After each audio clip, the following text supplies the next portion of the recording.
시청자 여러분, 오늘 하루도 잘 보내셨습니까? 하루의 뉴스를 정리해드리는 YTN 뉴스나이트입니다. 벌써 3주째 국회 후반기 원구성 협상이 제자리 걸음이죠. 국회는 개점 휴업 상태인데 사안마다 더해지는 여야의 대치전선에 오늘은 집권 여당의 집안 싸움까지 생중계됐습니다. 경제 위기를 온몸으로 체험하고 있는 국민들 눈높이에서 지금이 이럴 땐가 싶기도 한데 잠시 뒤 나이트 포커스에서 관련 내용 다뤄보겠습니다. 자, 월요일 뉴스나이트 정진영 앵커가 오늘의 주요 뉴스부터 정리해드립니다.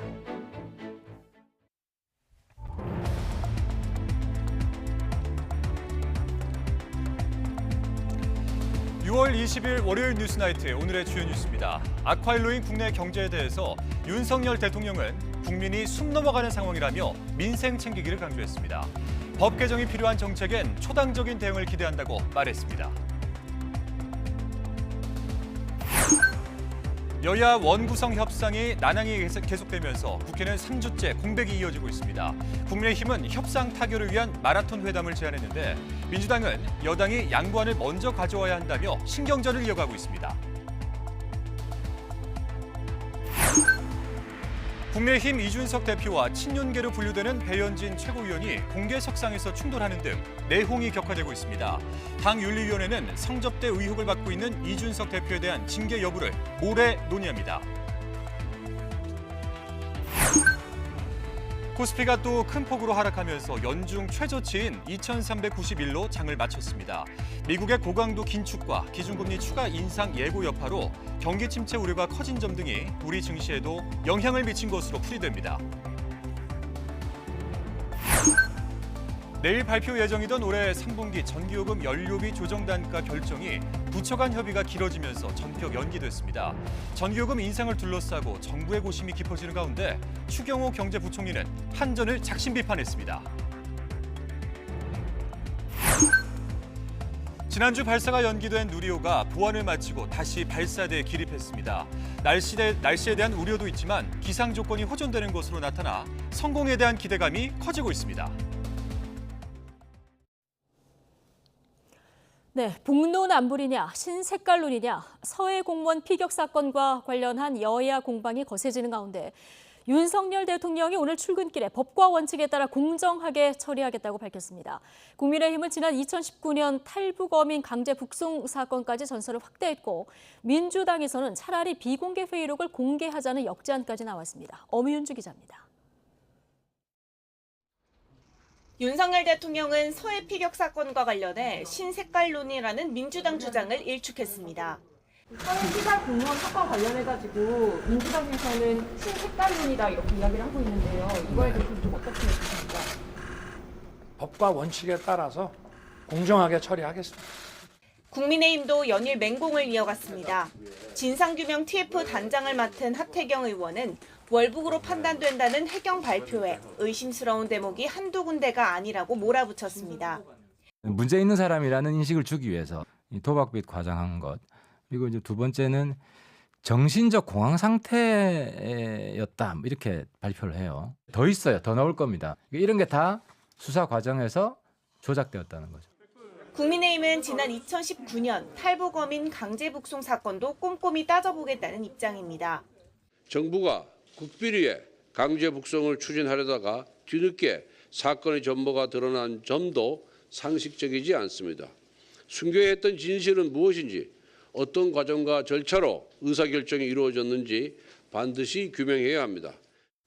민주당은 피격 사건 관련 첩보를 열람한 적 없다는 국민의힘 주장에 대꾸할 가치가 없다면서 거짓말이라고 되받아쳤습니다. 당시 특별취급정보 SI를 여당 바람대로 공개할 수 있다고 역제안하면서도 대신 우리 첩보망이 흔들리는 데 대한 책임은 져야 할 것이라고 비판했습니다.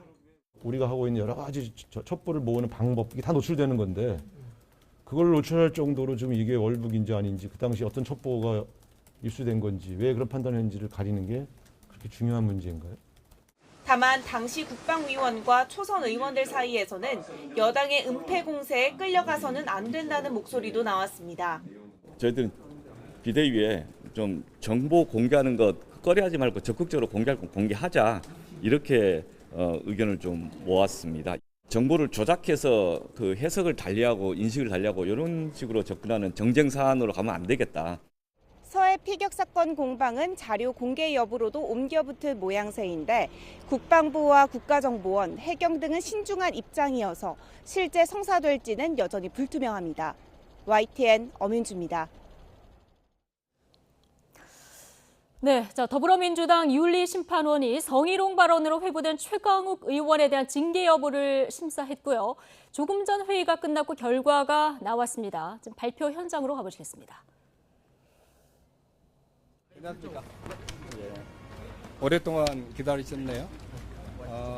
중앙당 윤리심판원의 김혜재 의원입니다. 전남 여수시 을 출신 국회의원이고요.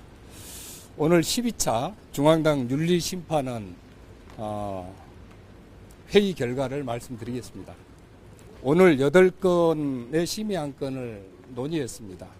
그중에 6건에 대해서는 기각 처리를 했고 한 건에 대해서는 계속 심사, 그리고 한 건에 대해서는 당원 자격정지 6개월을 결정하였습니다. 최강욱 국회의원에 대해서는 당원 자격정지 6개월에 중징계 결정을 하였습니다. 중징계 결정을 한 이유를 말씀드리겠습니다. 첫째, 법사위 주매의 온라인 회의에서 여성 보좌진 등이 참석한 가운데 성희롱성 부적절한 발언을 한 점. 둘째, 해명하는 과정에서 이를 부인하면서 계속하여 피해자들에게 심적 고통을 준 점. 셋째, 이 건으로 인해 당 내외 파장이 컸고 비상대책위원회에서 사안의 중대성을 감안하여 중앙당 윤리심판원의 직권 조사를 요청한 점 등을 종합적으로 고려하였습니다. 이상입니다.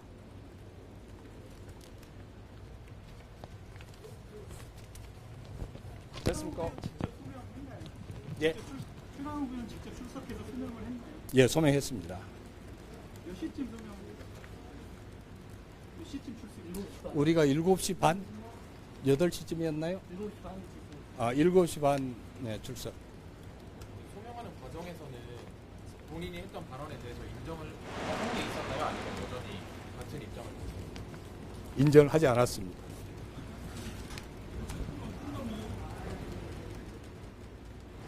당원 정지 6개월 되면 어떤 효과들이 발생하나요? 당원 정지 6개월은 중징계에 해당이 됩니다. 그야말로 우리 당의 당원 자격을 상실하기 때문에 당원으로서 가질 수 있는 권리 자체가 전부 상실된다고 보면 될 것 같습니다. 당직 자체는 자동적으로 소멸되는 것이고 당원으로서의 자격도 상실됩니다.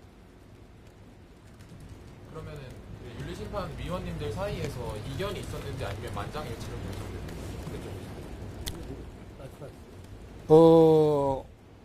뭐 사실관계에 대해서는 우리 의원님들 전체가 동일한 사실 확정을 지었다는 말씀을 드리겠습니다.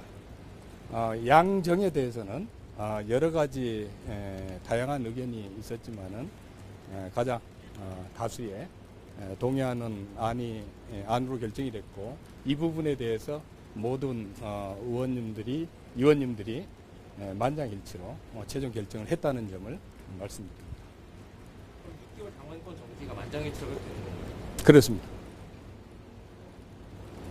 사실관계에서 좀 다른 입장을 하셨던 걸로 제가 알고 있는데 회 의원님이 사실관계가 그러면은 문제 발언을 했다라고 판단하신 부분은 어떤 게 있을까요? 저희 윤리심판원에서 소위원회를 구성해서 실질적으로 피해자들도 직접 조사를 했고 그동안에 이루어진 여러 가지 자료들을 종합적으로 검토해서 사실 확정 부분에 대해서는 전체 우리 의원님들 사이에 이견이 없었다는 점을 말씀드립니다. 영상이나 음성 자료가 있었나요? 직접적인 자료는 없고요. 간접적인 자료는 남아 있습니다. 협의 중에 2차 가해를 했다는 것도 있었잖아요. 색출하려고 했거나 아니면 은혜하려고 했거나 그런 것도 좀 입증됐나요?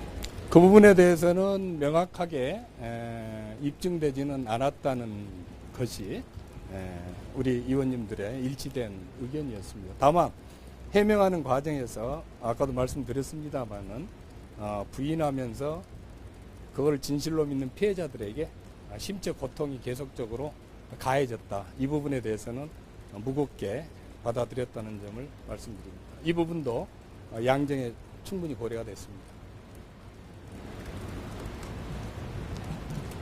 이제 됐습니까? 네, 이거 다음 절차가 이제 수요일 비대위에서 이거를 의결을 하는 절차를 거치는 징계가 확정이 되는 건가요? 저희가 비대위에 이제 다음 회의에 이 내용을 보고하도록 되어 있고요. 보고가 되면은 확정이 되는 걸로 그렇게 보시면 됩니다.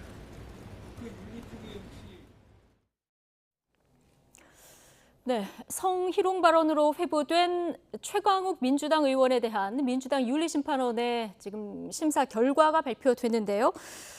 자, 민주당 윤리심판원 최광욱 의원에게 당원권 정지 6개월이라는 중징계를 내렸습니다. 네, 이 김희재 더불어민주당 의원이 방금 발표를 했는데 회의에서 성희롱 발언 이게 문제가 돼서 그런데 이제 해명 과정에서 고통을 이 피해자들에게 더 줬고 이 건으로 당내외 파장이 더 커진 점 등을 미뤄봤을 때 사안의 중대성을 종합적으로 고려를 해서 최광욱 의원에 대해서 당원권 정지 6개월 결정을 내렸다라는 속보가 전해졌습니다. 네, 자 민주당 당원 단계에 따르면 제명, 당원 자격 정지, 당직 자격 정지, 경고 이렇게 4단계인데요. 지금 당원 자격 정지 6개월, 자 만장일치로 결정이 됐다고 하는데 이게 당원 권리 자체 전부를 상실하는 거라서 중징계에 해당하는 이런 결과 발표를 들어보셨습니다.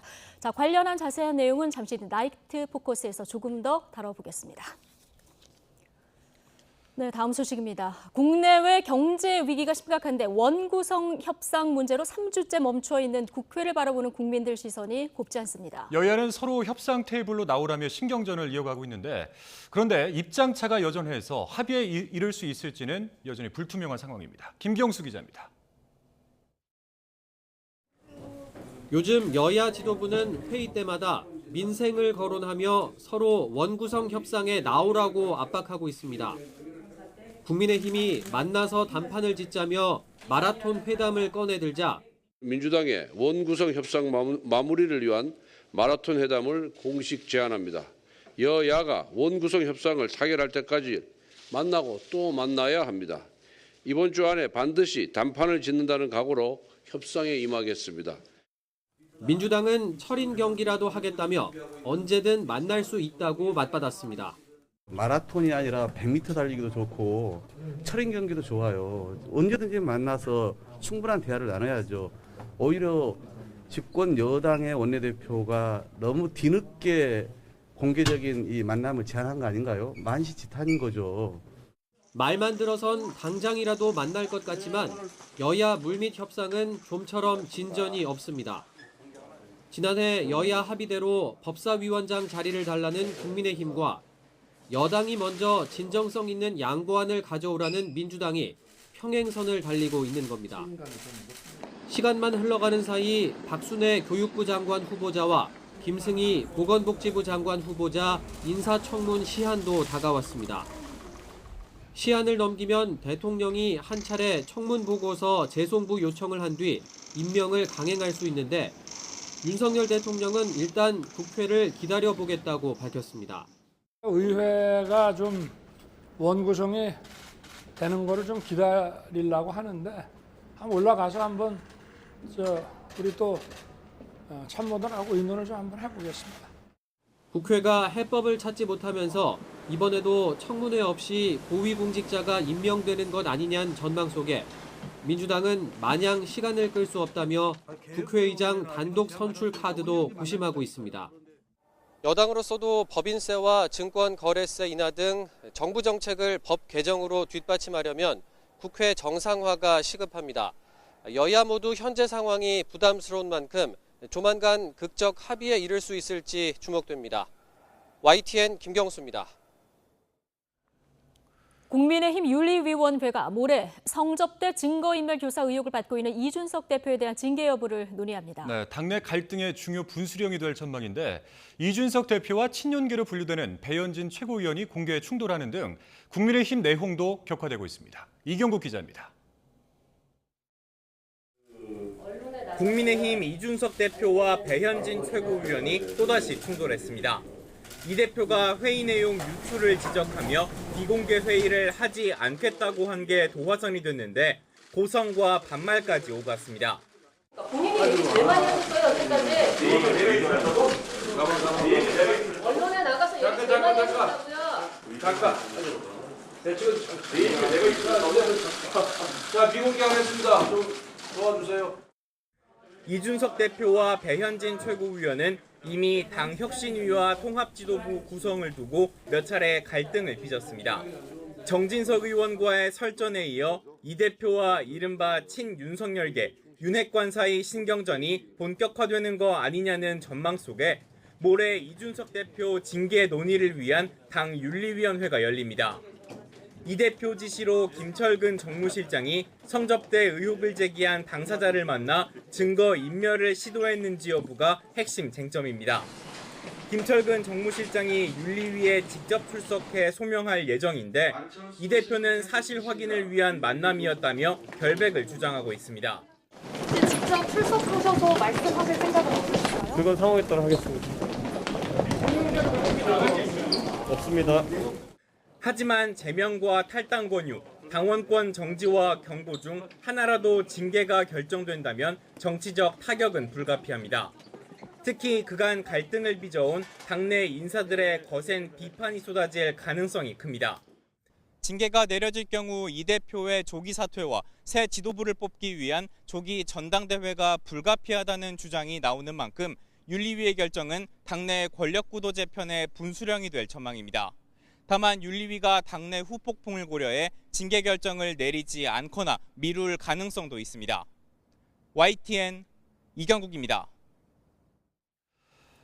김건희 여사 팬카페 건사랑 측이 윤석열 대통령의 서초동 자택 앞에서 집회를 열고 있는 인터넷 언론사 서울의 소리 대표를 경찰에 고발했습니다.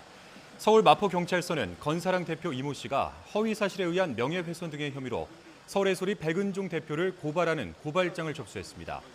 이 씨는 백 대표가 주가 조작범이라고 쓰인 피켓을 들고 집회를 벌여 김건희 여사의 명예를 심각하게 훼손하고 정신적 피해를 줬다고 말했습니다.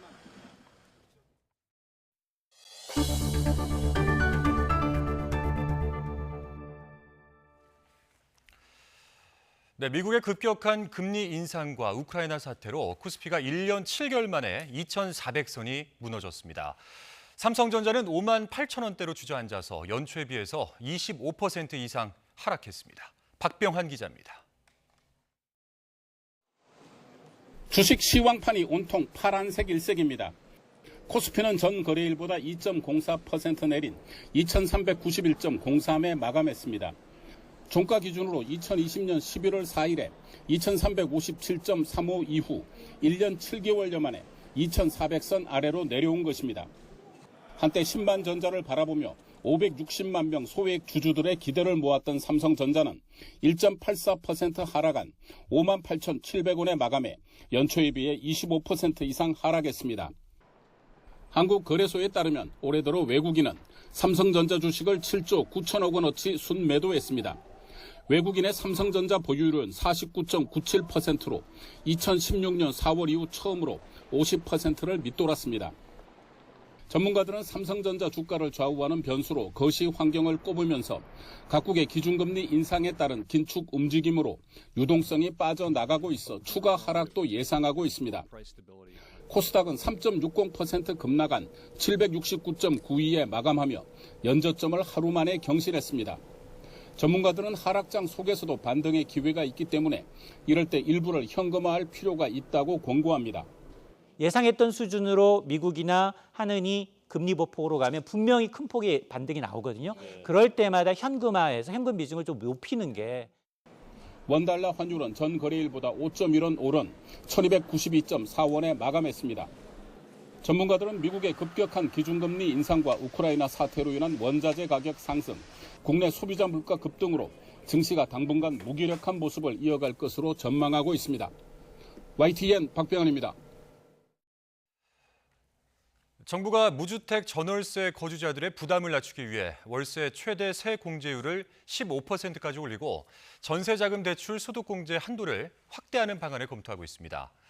정부는 내일 이 같은 내용을 중심으로 하는 전월세 대책을 발표할 계획입니다. 기획재정부에 따르면 정부는 무주택 세대주가 부담하는 월세액에 대한 세제 공제율을 현행 최대 12%에서 최대 15% 내외까지 상향하는 방안을 검토하고 있습니다. 이는 의료비 15%, 교육비 15%, 연금 계좌 15% 등 유사한 세액공제 제도의 최고 공제율 수준을 고려한 수준입니다. 윤석열 대통령은 글로벌 경기 침체에 근본적으로 대처할 방도는 없다면서도 민생 물가를 잡기 위해 정부가 최선을 다하고 있다고 강조했습니다. 또한 지금 국민들의 숨이 넘어가는 상황이라면서 법 개정이 필요한 정책은 국회가 초당적으로 대응해 줄 것으로 생각한다고 말했습니다. 들어보시죠. 통화량이 많이 풀린 데다가 지금 고인플레이션, 고물가를 잡기 위해서 지금 전 세계적으로 고금리 정책을 지금 쓰고 있는 마당에 생긴 문제들이기 때문에 이거를 근본적으로 어떻게 대처할 방도는 없습니다. 그렇지만 정부의 정책 타겟은 우리 중산층과 서민들의 그 민생 물가를 어떻게든 최선을 다해서 좀 잡기 위해서 노력하고 있습니다. 국민들이 지금 숨이 넘어가는 상황이기 때문에 법 개정이 필요한 정책에 대해서는 그건 뭐 초당적으로 대응을 해줄 것으로 저는 생각합니다. 추경호 부총리가 한전의 천문학적 적자와 관련해 왜 이 모양이 됐는지 자성하라 이렇게 작심 비판을 했습니다. 내일 발표 예정이던 3분기 전기요금 조정 단가 결정은 연기가 됐고 한전 경영진은 성과급을 반납하기로 했습니다. 보도에 김상우 기자입니다. 5%를 넘어선 물가 안정을 위해 일요일에 비상경제 장관회의까지 열어 묘수 찾기에 나섰던 경제수장이 예정이 없던 기자간담회를 자청했습니다. 핵심은 한전이었습니다. 한전은 지난 16일 전기요금의 일부인 연료비 조정 단가를 올해 3분기에 직전 분기 대비 킬로와트 시당 최대치인 3원의 인상은 물론 플러스 알파의 인상도 필요하다는 공문을 정부에 보내 인상을 요청한 상태입니다. 올해 1분기에만 사상 최대인 7조 8천억 원의 적자를 냈고 연간 적자 규모가 30조 원대로 불어날 수 있다는 전망까지 나온 상황. 그래서 한전은 최근 그룹사 비상대책위원회를 열어 해외 광산 매각 등 약 6조 원대의 자구안을 발표했는데 여전히 턱없이 부족합니다. 추경호 부총리는 한전의 자구 노력과 반성이 부족하다며 작심 비판했습니다. 왜 그렇게 됐죠? 왜? 한전이 수익이 있었던 때는 없었나요? 한전 스스로 왜 지난 5년간 한전이 이 모양이 됐는지에 관한 자성도 필요하다. 발표 예정이었던 연료비의 조정 단가의 결정은 전격 연기됐습니다. 정부 관계자는 전기요금 인상이 불가피하다는 데 공감대가 형성돼 있지만 인상폭과 시기 등의 조율이 더 필요한 상태라면서 늦어도 이번 주 결정을 발표할 방침이라고 밝혔습니다. 정부의 한전에 대한 자성 촉구 요구가 나온 뒤 한전은 지난해 받은 성과급을 뒤늦게 자발적으로 반납한다고 보도자를 통해 밝혔습니다. 정승일 사장 등 경영진은 전액, 일직급 이상 주요 간부는 50% 반납입니다. YTN 김상우입니다. 네, 행정안전부 경찰제도 개선자문위원회가 내일 경찰 직접 통제 강화를 핵심 내용으로 한 제도 개선 권고안을 발표합니다. 김창룡 경찰청장은 그동안 논의돼 온 권고안이 경찰의 정치적 중립을 강조한 경찰법 정신을 못 담아냈다며 거듭 공개 비판한 가운데 일선 경찰들의 반발도 최고조에 이르고 있습니다. 정인용 기자의 보도입니다. 행정안전부의 경찰 직접 통제 방안이 가시화하자 예정된 유럽 출장을 취소한 김창룡 경찰청장. 행안부 최종 권고안 발표를 하루 앞두고는 또 한 번 지휘부를 소집해 대책회의를 열었습니다. 김 청장은 이 자리에서 경찰의 정치적 중립과 민주적 통제를 화두로 치열한 논의를 거쳐 탄생한 경찰법의 정신을 행안부 자문위가 못 담아냈다고 직격탄을 날렸습니다. 그러면서 권고안의 문제점을 많은 국민이 알 수 있도록 적극적인 홍보를 펼쳐달라고 당부했습니다. 경찰 내부 반발도 거세지고 있습니다.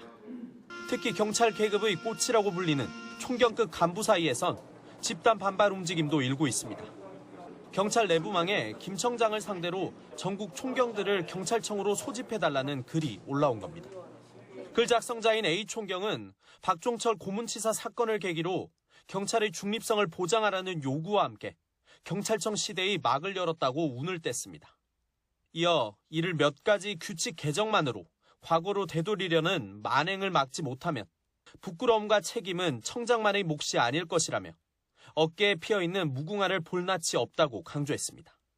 해당 글에는 불과 1시간 만에 수십 개의 댓글이 달리는 등 다른 총경들과 간부급 경찰관들의 지지가 잇따랐습니다.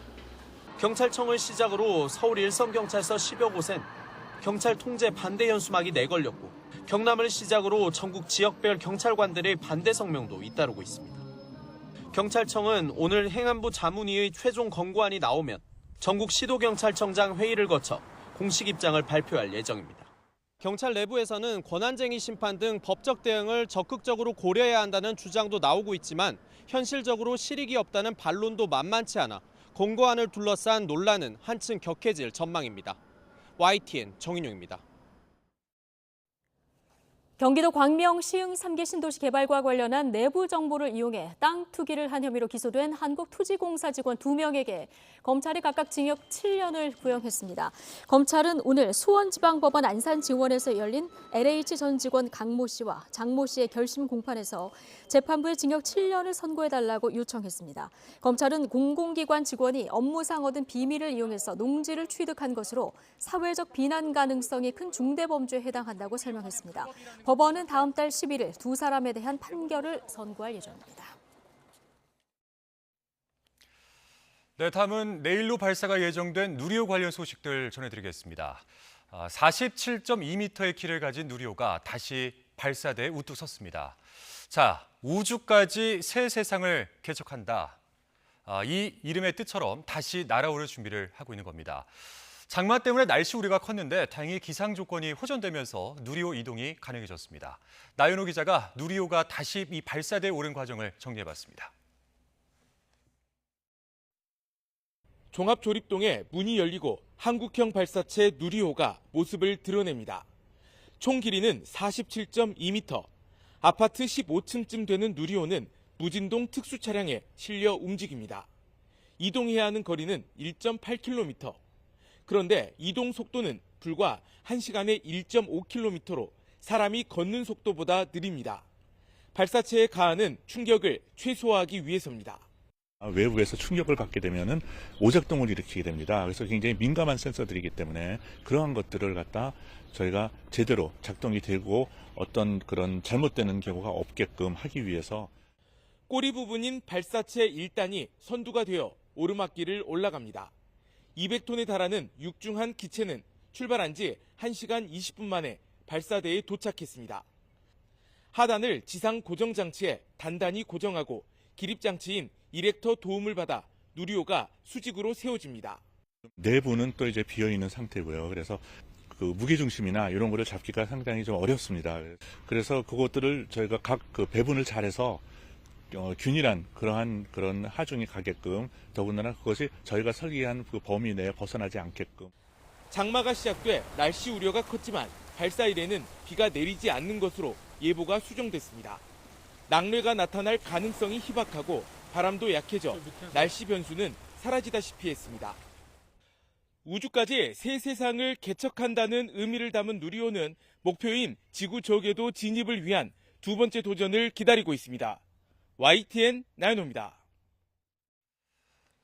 네, 앞서 보신 바와 같이 발사대 우뚝 선 누리호에는 이 탯줄이라는 의미의 엄빌리컬 케이블이라는 것이 있습니다. 이 케이블이 연결이 되어 있는데 연료와 산화제를 충전하는 케이블과 또 핵심적인 장비들입니다. 이 외에도 누리호는 앞으로 10가지에 달하는 주요 과정을 완벽하게 거쳐야만 내일 우주로 비로소 날아오를 수가 있습니다. 지난해 1차 발사 때는 발사대 하부에 문제가 있어서 발사가 1시간 정도 연기가 되기도 했었죠.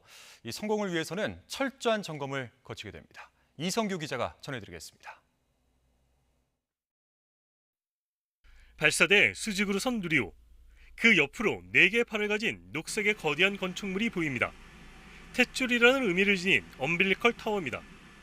누리호에 연료와 산화제를 충전하는 케이블과 전기 케이블의 연결을 위한 장치입니다. 발사체가 상당히 높고 그다음에 1단, 2단, 3단이 각각 독립적으로 작동이 되기 때문에 각 단에서 필요한 그러한 전기나 그 유공합 시스템 이러한 것들을 공급하기 위해서 엄프리칼이 필요하게 되겠고요.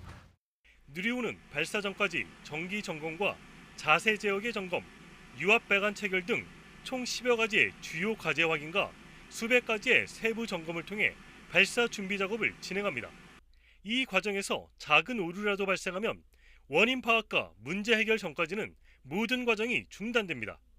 지난주 1단 산화제 탱크 내 레벨 센서의 오류는 발사 중단을 불러왔고 지난해 10월 1차 발사에서 발사대 하부 시스템 문제는 발사 1시간 연기로 이어졌습니다. 이런 모든 점검 과정에서 문제가 없어야만 발사 시각이 정해집니다. 현재로서는 오후 4시를 타겟으로 해서 발사 준비를 진행하고 최종적인 발사 시각은 발사관리위원회에서 여러 가지 안전 관련된 부분과 진행 상황에 대한 점검을 확인한 후 최종 확정하여 발표할 예정입니다. 장마가 시작되며 최종 변수로 등장했던 날씨 예보도 발사에 지장이 없는 방향으로 수정된 상황. 부품 오작동으로 한 차례 발사 중단을 겪었던 연구진들은 성공을 위해 절차대로 발사 준비를 꼼꼼히 진행하며 긴장의 끈을 조이고 있습니다. 나로 우주센터에서 YTN 사이언스 이성규입니다. 네, 이렇게 발사 과정들이 모두 순조롭게 진행된다면 카운트다운부터 임무 완료까지 단 한순간도 긴장을 놓을 수 없는 긴박한 단계를 지나게 됩니다. 오전에는 전자장비 점검을 시작으로 오후 발사 확정 시각 발표까지 철저한 확인 뒤 발사 1시간 전에는 기립장치가 철수됩니다. 발사가 이루어지면 성공 여부는 16분 7초 뒤에 결정되게 됩니다. 그 과정을 황윤태 기자가 짚어봤습니다. 오전 10시 누리호 기체에 이상이 없는지, 각종 전자장비에 이상이 없는지 점검이 시작됩니다. 오후부터는 본격적인 발사 준비가 시작됩니다. 냉각 과정을 거쳐 오후 1시 25분부터는 로켓의 탯줄로 불리는 엄빌리커를 통해 연료인 케로신과 산화제인 액체 산소가 순차적으로 충전됩니다. 오후 2시 반에는 기상 상황과 우주물체 충돌 가능성, 우주 환경 영향을 종합적으로 고려해 발사관리위원회가 누리호 발사 시간을 확정해 발표합니다. 발사 1시간 20분 전 연료 충전이 끝나면 1시간 전부터는 누리호를 지탱하던 기립장치가 철수합니다. 발사까지 남은 시간은 단 10분. 이제 모든 결정이 사람의 손을 떠납니다. 발사 자동 운용 시스템이 누리호가 최적의 발사 상태가 될 수 있도록 최종 점검을 합니다. 단 하나라도 문제가 생긴다면 누리호는 스스로 발사를 중단합니다.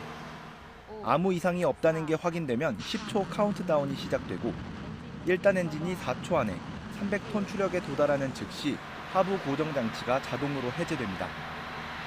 엄청난 굉음과 함께 붉은 화염이 수증기를 내뿜기 시작하면 그제야 누리호는 대지를 박차고 우주를 향해 솟구칩니다. 누리호 발사 성공 여부는 단 16분 7초 만에 판가름납니다. 발사 2분여 만에 1단이 분리되고 발사 3분 53초 뒤에는 고도 191km에서 위성 보호 덮개인 페어링이 분리됩니다. 발사 4분 34초 뒤에는 고도 258km에서 2단 로켓이 분리되고 3단이 점화됩니다. 발사 14분 57초 만에 목표 고도 700km에 이르게 되면 위성 분리가 시작됩니다. 먼저 무게 180kg의 성능 검증 위성이 분리되고 이어 1.3톤의 위성 모사체가 발사 16분 7초 뒤 같은 고도에서 연이어 떨어져 나갑니다. 발사 후 42분 23초부터는 위성과 첫 교신이 시도됩니다. 누리호 성공 여부에 대한 공식 발표는 발사 1시간 반 뒤로 잡혀 있습니다. 성공 발표 이후에도 성능검증 위성에서 큐브 위성들은 발사 8일 뒤부터 이틀 간격으로 사출돼 궤도에 오르게 됩니다. YTN 황윤태입니다. 다음 소식입니다. 코로나19 신규 환자가 지난 1월 이후 160일 만에 최소 규모를 기록했습니다. 최근에 유행 감소세가 계속되면서 요양병원 등 감염 취약시설 면회도 전면 허용됐습니다. 이영호 기자입니다. 코로나19 신규 확진자가 전날보다 2,000명 넘게 줄면서 3,000명대를 기록했습니다. 유행 감소세에 검사 건수 적은 주말 영향까지 겹치면서 환자 감소 폭이 커 지난 1월 11일 이후 160일 만에 가장 적었습니다. 위중증 환자는 72명, 사망자는 10명으로 피해도 급증 없이 안정적으로 관리되고 있습니다. 유행 규모 감소로 고령층 등 고위험군이 집중된 감염 취약시설 집단 감염이 줄어든 영향이 큽니다. 시설 내 선제검사 양성률도 지난 3월에 1.1%에서 6월 기준으로 하면 0.1%로 그리고 60세 이상의 고위험군 중증화율 그리고 치명률이 감소하고 있는 등 이런 상황을 반영해 요양병원과 요양시설 등 감염 취약시설 방역 조치가 완화됐습니다. 3차 접종 완료자나 2차 접종 뒤 확진된 사람 등 일정 기준을 두고 허용했던 대면 면회 제한이 사라진 겁니다. 누구나 접촉 면회를 할 수 있고 4명 이내로 제한했던 면회객 규모도 시설이나 병원 여건에 따라 유동적으로 허용됩니다. 사전 예약제, 또 면회자 사전 검사 실시와 함께 면회 시 마스크 착용, 또 음식물 섭취 금지, 면회 전후의 환기 등과 같은 기본 방역 수칙은 계속해서 준수해 주셔야 합니다. 필수 외래 진료 목적으로만 허용했던 입소자 외출 외박 기준도 완화해 4차 접종자나 확진 이력 있는 2차 이상 접종자라면 제한 없이 나갔다가 복귀할 때 음성 확인만 받으면 됩니다. 해당 시설 종사자가 일주일에 2번 받아야 했던 선제검사는 1번으로 축소됐고 이마저 4차 접종 이력 등이 있다면 면제받을 수 있습니다. YTN 이영훈입니다. 최근 6살 이하 영유아를 중심으로 구토 증상이 동반되는 장염이 급증하고 있다고 합니다. 전파력이 무척 강한 노로바이러스가 원인으로 지목되고 있는데요. 여름 휴가철을 맞아 이동량이 늘면 더 많이 확산할 수 있어서 주의해야 합니다. 김평정 기자입니다. 최근 병원을 찾는 어린이 가운데 장염 환자가 크게 늘었습니다. 복통과 설사는 물론 심한 구토까지 동반되는 것이 특징입니다. 노로바이러스에 감염됐을 때 나타나는 장염 증상입니다. 장염을 일으키는 바이러스는 노로바이러스와 장내 아데노바이러스가 있는데 둘 다 질병관리청의 표본조사에서 최근 2달 동안 꾸준히 증가했습니다. 최근 3주 사이엔 증가세가 더 가팔라졌습니다. 특히 0세에서 6세 사이 환자가 많아 노로바이러스는 10명 가운데 8명 이상이, 장내 아데노바이러스는 10명 가운데 7명 이상이 영유아 환자였습니다.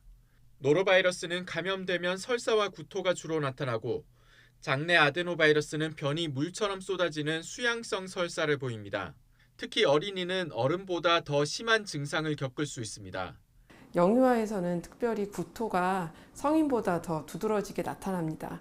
이렇게 구토가 두드러지게 나타나게 되면은 심한 탈수로 이어지기 때문에 성인보다도 증상이 더 심하게 나타날 수 있습니다. 원래 겨울철에 유행하는 노로바이러스는 사회적 거리두기 해제 등으로 활동량이 늘면서 봄이 지난 지금까지 확산하는 것으로 분석됩니다. 곧 다가올 여름 휴가철에 더 많이 퍼질 가능성도 있습니다. 감염을 막기 위해서는 손 씻기 등 개인 위생을 철저히 하고 물과 음식은 열을 가해 조리하고 감염자 접촉이 의심되면 옷을 염소계 표백제로 소독해야 합니다. 전문가들은 침방울이나 접촉만으로도 감염될 수 있어 완벽한 차단은 어려운 만큼 만약 증상이 생겼다면 빨리 치료받는 것이 중요하다고 조언했습니다.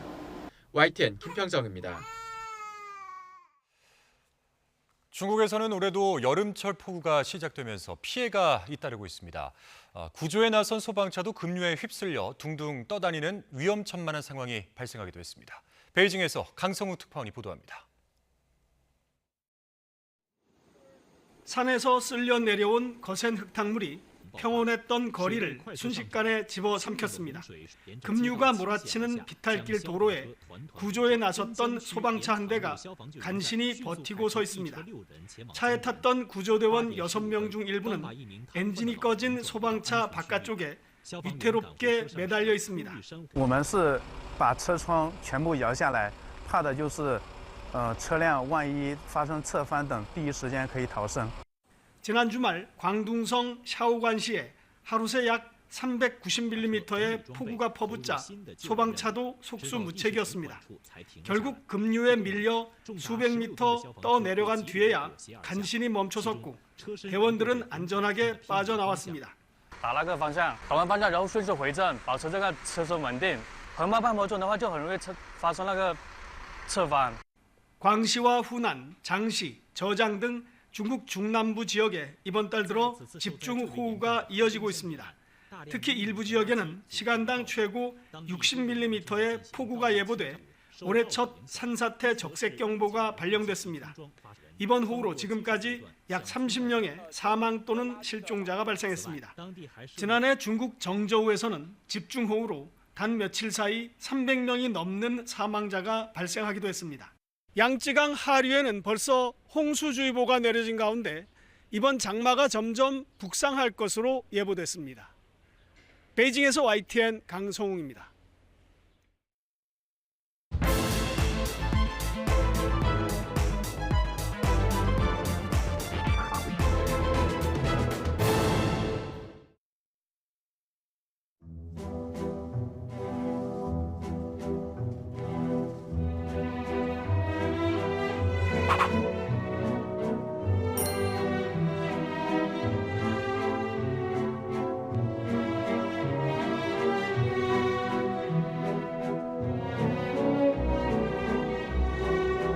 공지한 대로 오늘 비공개 회의는 진행하지 않을 것이고. 비공개 회의를 이렇게 일방적으로 없애신 겁니까? 비공개 최고위원 회의에서 나온 내용들이 누차 누출되면서 실제로 언론에서 대표님께서 많이 유출하시지 발언권을 득하고 않습니까? 말씀하세요. 스스로도. 특정인이 참석했을 때 유출이 많이 된다는 예언까지 나오고 있기 때문에 저는 더 이상 이 상황을 극복할 수 없고. 본인께서 언론과 나가서 얘기하신 걸 단독해볼까요, 언론이 것을 한번? 누구의 핑계를 대면서 지금 비공개 회의를 합니까? 비공개 회의할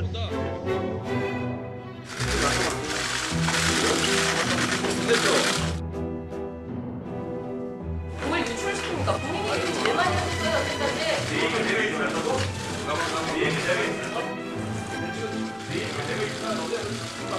자, 비공개 하겠습니다. 도와주세요.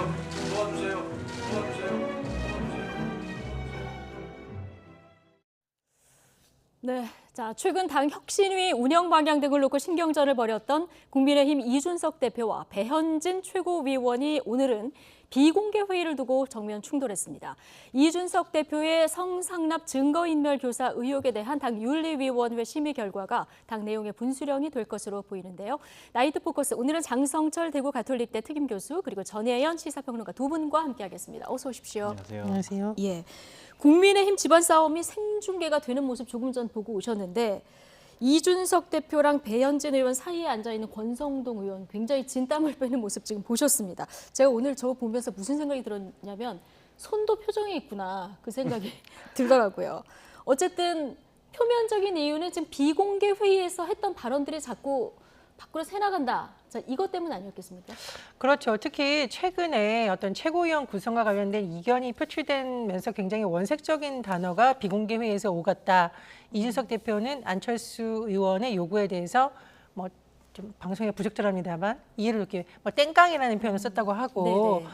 또 배현진 최고위원은 졸렬하다 이런 표현을 쓴 것이 그대로 언론에 자꾸 유출이 되는데 이준석 대표의 오늘 발언을 보면 약간 배현진 최고위원을 겨냥한 듯한 뭔가 비공개 회의가 자꾸 유출되는 것에 대한 문제 제기를 하면서 이제 비공개 회의에서는 현안 논의를 않겠다라고 딱 선을 그은 겁니다. 네. 근데 거기에 대해서 배현진 최고위원이 왜 이렇게 마음대로 하냐는 식으로 문제 제기를 했고 그 과정에서 양쪽이 서로 유출했다라는 책임 공방으로 이어졌습니다. 그러다 보니 이제 권성동 원내대표가 결국은 비공개 회의로 돌리고 하는 좀 상황이었는데 오늘 제가 이걸 보니까 이 조회수가 굉장히 영상이 많이 됐더라고요. 네. 근데 이게 어떻게 보면 좀 우스워 보일 수 있는 웃긴 장면이지만 한편으로는 굉장히 슬프다. 요즘 말하는 우프다라는 것이 지금 집권 여당의 책임이 너무 무겁잖아요. 민생 문제도 그렇고 지금 원구성도 안 됐고 그러다 보니 청문회도 안 되는 상황에서 여당 지도부가 이런 모습을 자꾸 보이는 것은 또 한편으로는 국민들의 눈살을 찌푸리게 하는 일이다. 그런 생각이 들었습니다. 그러니까요. 비공개 회의 발언 서로 누출의 책임이 서로에게 있다 이렇게 얘기하는 모습 보고 오셨는데 지금 말씀하신 대로 지금 경제 위기에 국회는 원구성 협상도 안 돼서 지금 올 수업 아니겠습니까? 집권 여당의 이런 모습 국민들은 어떻게 보셨을까요? 우픈 게 아니라 부끄럽고 창피한 거죠. 정말 저러한 모습까지 보여야 되냐라는 자괴감까지 좀 듭니다. 2014년, 15년도에요. 김무성 당대표 할 때 친박들한테 항상 저렇게 당했었어요. 그래서 지도부들끼리 싸웠어요. 그런 모습 보고 많은 국민들이 실망을 하고 지지를 철회하기 시작을 했거든요. 선거에 이긴 지 몇 달이나 됐다고 저렇게 지도부가 싸우는지 도대체 이해가 되질 않습니다. 민생 문제와 관련해서 정치권 개혁과 관련해서 당의 쇄신을 관련해서 그런 것과 관련해서 설전을 벌이면 그래도 점수라도 줄 수 있지.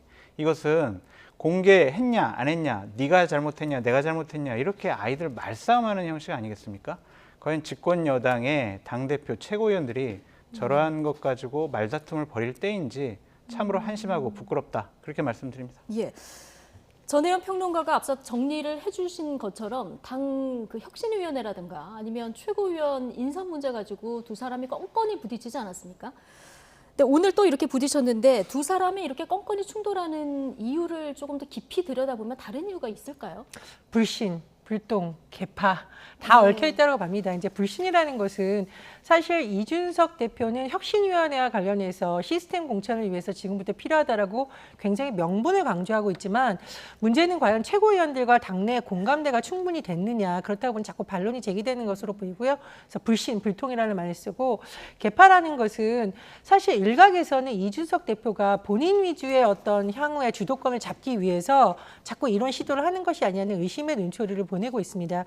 그렇다 보니 자연스럽게 개파 논란이 나오는 것이고, 또 배현진 최고위원 같은 경우에는 뭐 홍준표 전 대표와 상당히 친분이 있는 것으로 알려졌지만 또 당선인 대변인도 하다 보니 친윤계의 입장을 일부분 전달하는 것이 아니냐, 좀 이런 해석도 나오는 것으로 보입니다. 저는 기본적으로 배현진 최고위원회가 잘못했다라고 좀 말씀드리고 싶어요. 왜냐하면은 당대표를 공격하고 비판을 할 때는 좀 더 품위 있는 단어와 말로 공격을 하는 것이 어떠냐라는 생각이 듭니다. 하지만 지난 13일 날 비공개 최고회의 때 배현진 최고위원회는 혁신이 이준석 자잘한 사조직 오해, 자잘한 사조직 구성하는 당대표 이런 식으로 공격을 했고요. 지난 16일 비공개 최고위원회의 때는 이준석 문제제기 졸렬해 보여. 어떻게 당의 최고 지도자인 당대표에게 이러한 발언을 할 수가 있는지, 이러한 단어를 갖고 공격을 하는 것인지 상당히 의아스럽다라고 말씀을 드려요. 그래서 결국에는 어떠한 다른 감정적인 요인이 있지 않나라는 생각과, 또한 나는 윤핵관이야, 윤석열 대통령 편에서 이준석 대표를 공격할 수밖에 없어 라는 생각을 하지 않았느냐라는 비판으로부터 자유로울 수가 없어요. 그러니까 좀 공식적으로 정말 국민들께서 바라보는 최고위원 회의 때 제발 집권 여당 저런 식의 졸렬한 싸움 하지 않았으면 좋겠다라는 생각이 듭니다. 근데 저는 이준석 대표도 언행을 조금 자제했으면 좋겠다는 생각이 듭니다. 무슨 일만 있으면 SNS에다가 바로 또 글 올리고 당내 관계자들을 자꾸 동물에 비유하고 하니까 자꾸 여당이 희화되는 듯한 모습은 좋지 않다라고 보고요. 오늘 저 화면 보시면 뒤에 뭐라고 써 있죠? 국민의 뜻을 받들어 무함 책임지겠다. 집권 여당의 대표라는 직무가 너무나 무거운 상황입니다. 그래서 배현진 최고위원의 저런 언행이 뭐 좋다라고 제가 말씀드리는 것이 아니라요. 거기에 맞서서 당대표가 똑같이 대응하면은 사실 회의 자체가 진행이 안 되잖아요. 그래서 이준석 대표도 대표라는 자리에 맞는, 특히나 이젠 야당이 아닌 집권 여당의 대표로서의 리더십이 어떤 것인지에 대해서 다시 한번 성찰하고 다듬었으면 합니다. 두 분 평론가의 말을 종합하면 두 분 모두 언행을 좀 신중을 기해서 해달라, 이런 당부의 말씀으로 좀 들리고요. 회의가 비공개로 전환된 이후에 이 대표는 비공개 5분도 채 되지 않아서 퇴장을 했습니다. 기자들에게 백브리핑도 없이 당 대표실로 들어갔는데요. 결국 권성동 원내대표가 대신했습니다. 어떤 입장을 밝혔는지 직접 듣고 오시죠. 대표님, 박 대표 안 하셨어?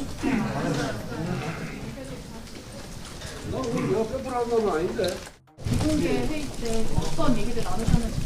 비공개 회의에서 논의된 사항에 대해서는 저는 어느 누구한테도 얘기하지 않습니다. 자, 비공개 회의에서 논의된 사항에 대해서는 저는 어느 누구에게도 얘기하지 않습니다. 엄중한 표정으로 얘기를 하긴 했는데, 뭐 기자들 사이에서는 지금 웃음이 터진 이런 모습도 보고 오셨습니다. 오늘 권성동 원내대표 입장이 참 곤란한 상황이에요. 근데 역설적으로 보면 권성동 원내대표가 있는 게 정말 다행이었다라는 생각이 들어요. 그러니까 배현진, 이준석 대표랑 최고위원들 사이에 껴가지고 아까 되게 당황스러운 모습 보이지 않았습니까? 만약 권성동 최고위원이 없었다면 저런 상황을 정리할 수도 없었다라는 좀 생각이 들고요. 또 비공개 최고위원 회의 때 여러 가지 얘기들이 밖에 나가는 것에 대해서 설전을 벌였는데 비공개 최고회의 때 무슨 얘기했어요? 라고 했을 때 어떻게 그 안에서 했던 얘기를 원내대표가 할 수 있었겠습니까? 저런 모습을 보면은 참 집권 여당의 지도부들이 지금 제정신을 차리지 못하고 있다라고 말씀드릴 수밖에 없어요. 지금 권성동 원내대표가 중심을 잡지 않으면 지도부가 상당히 흔들릴 가능성이 있어요. 예. 우리가 뒤에도 얘기하겠지만 이준석 대표 윤리위 징계 문제 때문에 이준석 대표의 지금 권위 자체가 상당히 훼손된 부분이 있거든요. 그래서 권성동 원내대표께서 좀 중심을 잘 잡으셔야 할 것 같다라는 생각이 듭니다. 네. 근데 이준석 대표가 지금 안철수 의원과도 계속 충돌을 이어가고 있는 상황 아니겠습니까? 이준석 대표와 안철수 의원 사이에 이 갈등이 계속되는 건 왜 그런 겁니까? 그러니까 최고위원이라는 것은 말 그대로 지도부인데 거기에 안철수 의원이 추천한 2명에 대해서 다시 받지 않겠다라고 한 것은 아무리 좋게 해석을 하려고 하더라도 어쨌든 파워게임이라는 해석이 나올 수밖에 예. 없습니다. 근데 저는 조금 아쉬운 것은 뭐냐면 그게 어떤 명분이든 간에 자꾸 과거 두 사람이 얽힌 사적인 인연 얘기가 지금 정치권에서 계속 나오고 언론에서 계속 나오고 있거든요. 어쨌든 말씀해 주셨듯이 집권 여당의 지도부이고 지금 중요한 의원인데 자꾸 이렇게 뭔가 사적인 것 때문에 명분이 가려지고 감정 싸움처럼 하는 것은 예. 좋지가 않다. 그래서 이 문제는 좀 빨리 정리가 되는 것이 좋다고 보고요.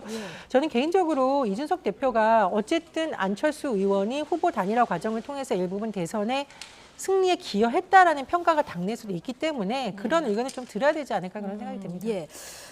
자, 이준석 대표. 그런데 뭐 옳고 그름을 떠나서요. 그리고 지금 말씀하신 대로 선거를 2번이나 승리로 이끈 이런 공이 있는 것을 좀 배제하고 봤을 때 지금 중진과도 갈등이 있었고 오늘 배현진 의원과도 갈등이 있었고 안철수 의원 신세력이라고 불리는데 또 갈등을 빚고 있는 양상이라서 너무 당내 많은 사람들과 좀 대척점에 서 있는 모양새예요. 그게 정치력의 미숙인지 아니면 자기 신념이 확신에 찬 그런 예. 표현인지 저희가 알 수는 없지만 저렇게 전선이 좀 확대되는 것은 좀 좋지 않은 것 같아요. 당대표라면 당의 가장 큰 어른이거든요. 그럼 갈등과 혼란이 있었을 때 다독이고 조정하고 정리하는 역할을 해야 되는데 본인이 여러 사람들과 여러 분야에서 갈등을 불러일으키고 있다. 네. 이 점은 이준석 대표가 앞으로 정치를 해나가는 데 있어서도 상당히 좀 비판받을 대목인 것 같다라는 좀 생각이 들어요. 네. 당대표는요. 다른 중진 의원들과 당내 구성원들과 말싸움에서 이기는 자리가 아니에요.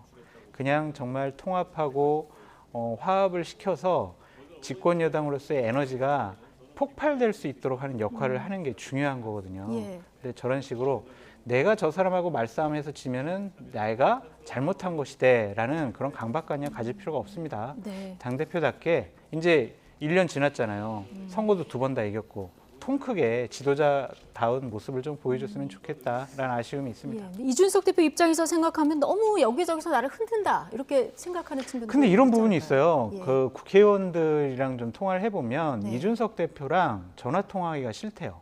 왜냐하면 무슨 얘기에 대해서 사안에 대해서 이준석 대표한테 얘기를 하면 아니 의원님 그건 그거 아니고요 하면서 가르치려고 드는데요. 그래서 너무 좀 모욕적인 그러한 얘기들을 많이 들어서 이준석 대표에게 전화를 하거나 무슨 건의를 하거나 그러고 싶은 마음이 없다라는 얘기를 하더라고요. 그래서 그러한 평가들에 대해서 이준석 대표도 좀 자중하고 신중한 모습 보이는 것이 좋다. 네. 무조건 싸워서 이기는 게 정치가 아니에요. 때로는 지는 것도 정치다라고 말씀드립니다. 네. 말씀하신 대로 당대표는 나이와 무관하게 당의 최고 어른이니까 그렇죠. 좀 여유를 보여줬으면 좋겠다 맞습니다. 이런 조언을 주셨습니다. 이런 가운데 북한의 대외선전 매체가 공개한 만평이 눈길을 끌었는데 이걸 또 이준석 대표가 본인의 페이스북에 올렸더라고요. 지금 보시면 야, 저 왼쪽에 보면은 늑대는 윤핵관 이렇게 써놓고요. 오른쪽에 하이에나는 안철수 이렇게 써놨더라고요. 그리고 가운데 지금 이준석 대표가 있는 이런 모습을 볼 수 있는데 정말 북한만화는 친절하게 이렇게 하나씩 다 설명을 해놓네요. 어떻게 보셨습니까? 이제 집권 여당 그러니까 이제 북의 표현을 약간 빌려서 쓰자면 남한의 집권 여당이 지금 저렇게 민생을 외면하고 저렇게 권력 다툼을 하고 있다라는 거를 만평으로 보여주려고 하는데 근데 저는 이제 다른 데도 아닌 북한에서 저런 만평을 썼다는 건 조금 이해하기 네. 어렵다. 지금 북한의 경제 상황이 굉장히 안 좋은 것으로 알려져 있고 예전에 또 보면 코로나 관련해서도 계속 소식이 전해지고 있잖아요. 그래서 거기에 대해서는 길게 만평하기가 좀 난감합니다. 웃어 넘기시죠. 그냥 북한에서 저런 얘기를 한 것은 좀 조롱하려고 하는 것 같은데 네. 그냥 보고 웃어 넘겼으면 좋겠습니다. 네, 웃어 넘기려고 저희가 준비를 한 거고요. 네. 이준석 대표가 신경 꺼라 이렇게 응수하는 글을 올리기도 했습니다. 국민의힘 윤리위원회가 모레 저녁 7시 앞서 말씀하신 이 대표의 그 성상납 증거인멸 교사 의혹이죠. 이 의혹에 대한 징계 여부를 심의할 예정인데 이게 가장 큰 뇌관이 될 것 같아요. 근데 22일 날 7시에 열리는데 거기는 일단 이준석 대표에 관련된 건을 심의를 할지 안 할지는 아직 확정되지 않은 것 같아요. 일단은 정무실장과 관련된 징계를 네. 그날 하려고 하는 것 같습니다.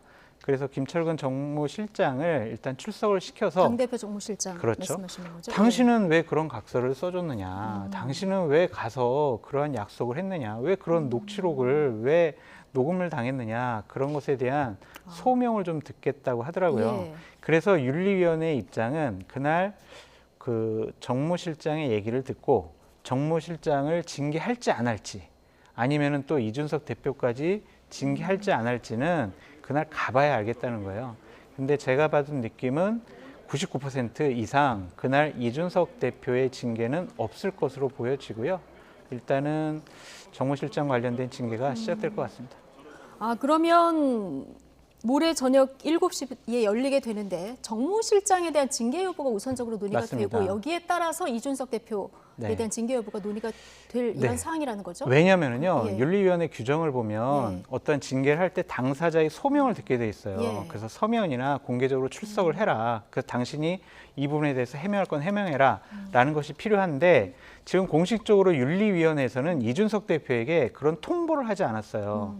그런 상황에서 어떻게 이준석 대표에 대한 징계를 진행을 하겠습니까? 그래서 일단은 정무실장과 관련된 징계가 시작될 가능성이 높다라고 보여집니다. 국민의힘 내부의 얘기들 많이 들으시니까 그러면 정무실장 징계에서 끝나고 이준석 대표까지 안 넘어갈 가능성도 있습니까? 그렇진 않은 것 같아요. 왜냐하면 지금 이항희 윤리위원장 이하 윤리위원들이 이준석 대표에게는 좀 징계를 해야 되겠다는 의지가 상당히 강하더라고요.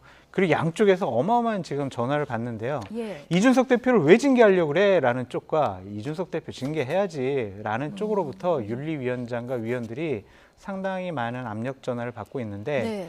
이 부분과 관련해서 윤리위원회가 과연 독자적인 판단을 할 수 있을지 그 부분도 전 좀 우려스럽게 지켜보고 있습니다. 예. 지금 제명 탈당 권고, 당원권 정지 경고 이렇게 4단계인데 만약에 이준석 대표에 대한 어떤 심의까지 가게 되면 어느 수위의 징계가 내려질까 관심 있는 사항인데 이준석 대표는 경고도 받아들이기 어렵다 이 얘기를 해서 지금 오늘 그 윤리위에서 부적절한 정치적 행위를 중단하라 이런 입장이 나온 거 아니겠습니까? 그러니까 저는 이 대표의 이런 언행이 오히려 사람들로 하여금 더 민심을 안 좋게 만들거나 윤리위원들로 하여금 의심을 갖게 하는 행위라고 좀 보여요.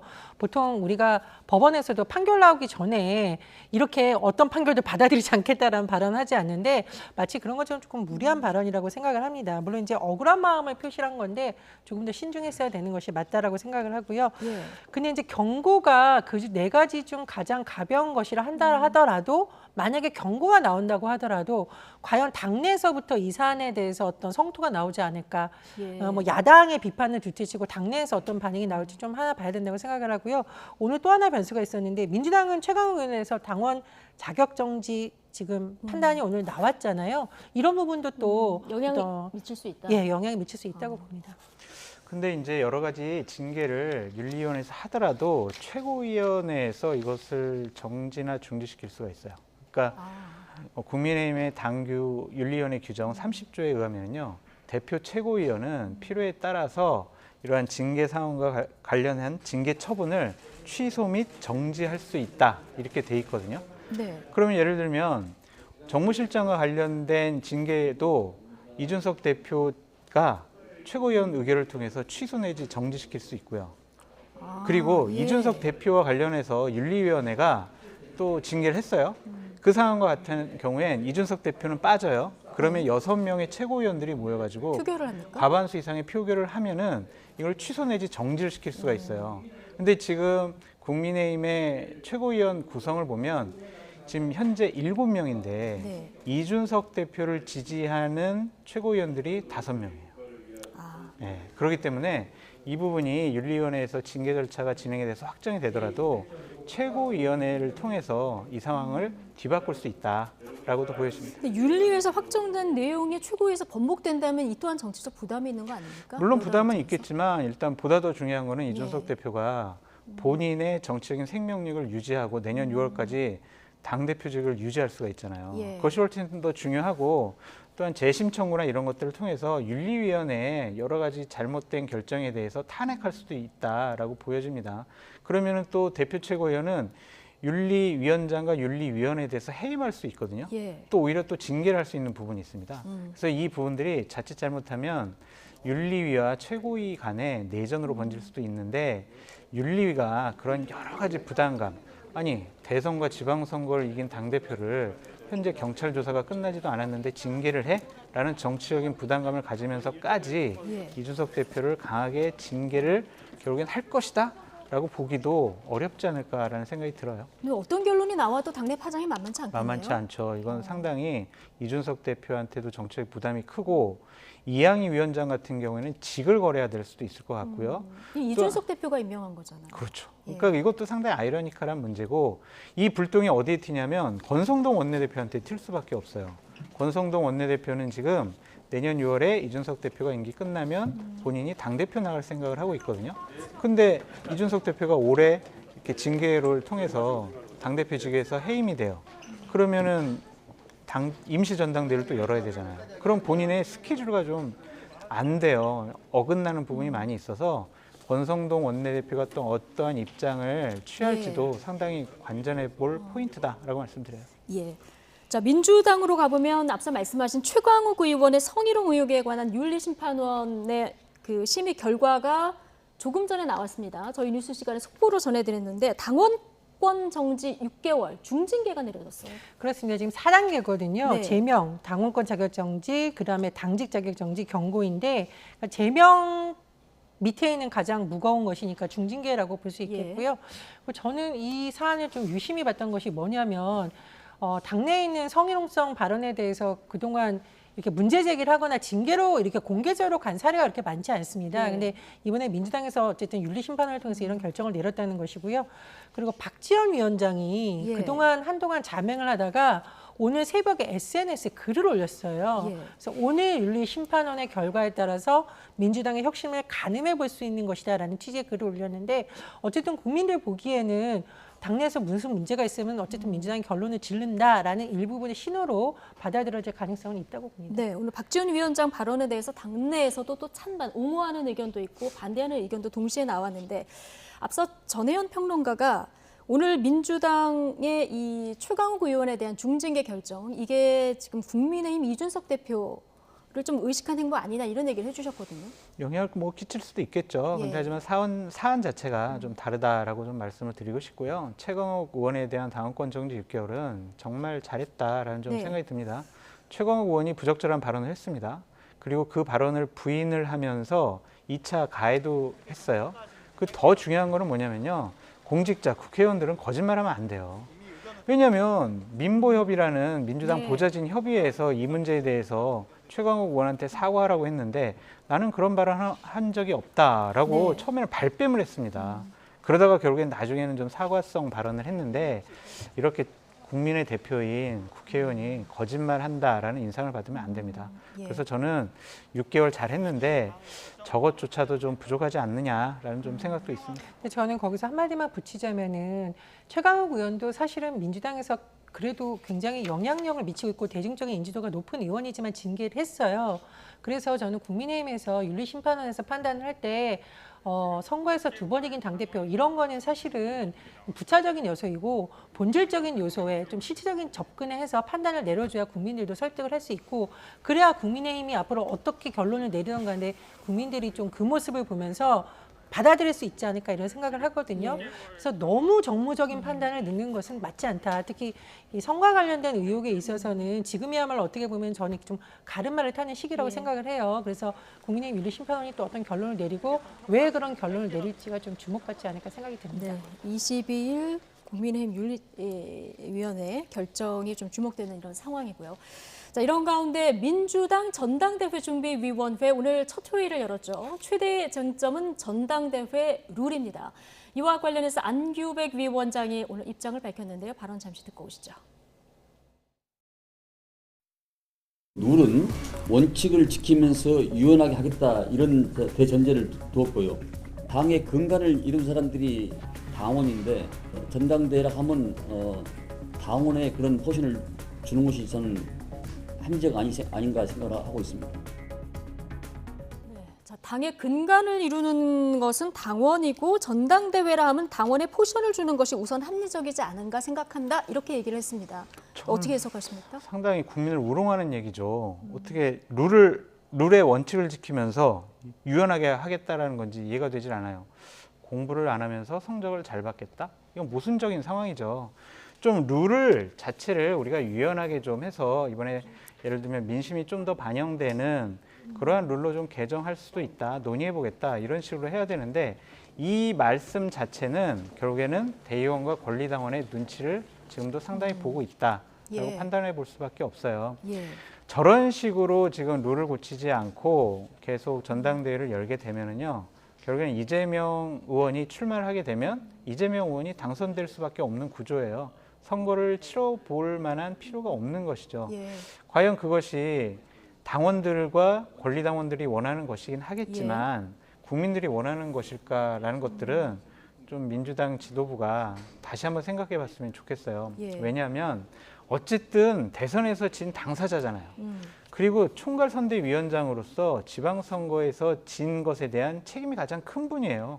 그분이 어떠한 반성 없이 최근에는 무건수행한다고 하면서 전당대회에 나와서 당대표가 된다? 과연 이것을 국민들이 어떻게 받아들일까? 네. 민주당은 똑같구나. 얼굴이 안 바뀌는구나. 저분들이 당내 기득권 계속 유지하려고 룰도 안 바꿨구나. 우리 민심, 국민의 의견, 국민의 눈높이는 반영하지 않는구나. 예. 그런 정당이었구나. 라고 또 인식할 수밖에 없어요. 이 부분은 분명히 룰 변경을 통해서 국민의 민심이 좀 더 반영되는 쪽으로 확대되는 것이 맞다라고 예. 말씀드립니다. 이재명 의원도 토요일에 지지자들을 만나는데 어떤 얘기를 했냐면 정당 주인은 당원이다 이런 얘기를 했거든요. 자, 어떻게 사실은 룰을 조정해도 이재명 의원이 나오면 될 가능성이 높은 상황 아니겠습니까? 나온다는 의미로 해석을 해야 될까요? 제가 보기엔 그런 염두를 두고 한 발언이 아닐까 이렇게 해석이 네. 들고요. 특히나 지금 당원과 관련된 논의가 최근에 더 많이 되는 이유는 대선 의정으로 입당한 신규 당원들이 아마도 이재명 대선 후보가 확정된 이후의 시기와 좀 맞물려 있다 보니 아무래도 이재명 의원 지지층이 좀 많지 않을까라는 그런 지금 추측이 나오고 있는 겁니다. 근데 제가 이제 안규백 위원장의 발언을 조금 다른 쪽으로 평론가님과 다르게 좀 해석을 해보자면 이게 완전히 어떻게 유연하게 하는 거고 원칙인데 이렇다기보다는 네. 비율을 좀 조정할 필요가 있다라는 차원에서 얘기를 한 것으로 보여요. 그런데 지금 정리를 해보면 전국 대의원이 45%, 권리당원이 예. 40%, 일반 국민 여론조사 10%, 일반 당원 여론조사 5%인데 말씀해 주셨듯이 이 부분에 대한 지적이 계속 나오고 있거든요. 네. 그러니까 그런 지적에 대해서 좀 듣고 이 퍼센테이지를 조정할 필요가 있다면 좀 조정하겠다. 저는 그런 점을 좀 시사한 것으로 보이고요. 다만 좀 우려스러운 부분은 뭐냐면 이게 지금 당내에서 제대로 이른바 선수들이 좀 수긍할 수 있는 안이 과연 좀 빨리 나와야 되는데 그럴 수 예. 있을까라고 생각이 듭니다. 그러니까 이재명 의원의 주장이 다르고 특히 최근에 세대 교체론을 주장하고 있는 박용진 의원이나 이런 주장은 50대 50, 민심 당심 50대 50을 주장하고 올려야 있거든요. 된다는 그렇죠. 그래서 이 부분에 있어서는 굉장히 전준희가 좀 고민을 많이 하지 않을까 그런 생각이 듭니다. 예, 전당대회가 얼마 안 남은 상황이라서요. 조정을 어떻게 하는지 굉장히 관심인 상황인데 안 될 거예요. 안 될 거다. 네, 왜냐하면 예. 룰을 바꾸려면요. 전 후보들이 모두 다 동의를 해야 돼요. 네. 그리고 당 지도부들도 다 동의를 해야지 저 룰을 바꿀 수 있지. 한 명이라도 반대를 하면 룰 자체는 바꿀 수가 없기 때문에 이번에 룰 변경은 좀 어렵지 않을까 싶어요. 어떻게 전망하십니까?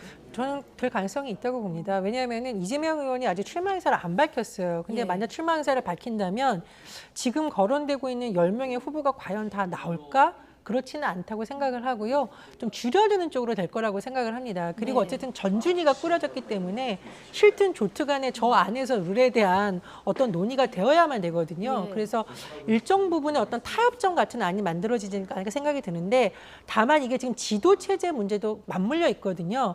단일 지도체제냐 집단 지도체제냐가 있기 때문에 이 비율과 이 지도체제 방식이 맞물려서 어떤 협의가 진행되지 않을까 그렇게 전망합니다.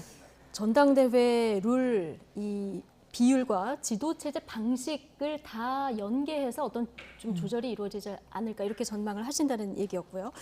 자, 여야 당내 각각의 갈등 상황 좀 짚어봤고요. 지금부터는 여야 대치 전선을 형성하고 있는 사안 하나 보겠습니다. 자, 서해 공무원 피격 사건을 둘러싼 여야의 공방이 갈수록 좀 거칠어지고 있는 이런 상황이죠. 당시 월북 판단의 근거를 두고 진실 공방이 불가피해진 이런 모습인데요. 여야 발언 잠시 먼저 듣고 오시겠습니다. 그래서 믿을 수 없다고 하는 가족 때문에 대한민국의 다양한 정보기관에서 취합한 내용을 공개합니까? 저는 참 이해할 수가 없습니다.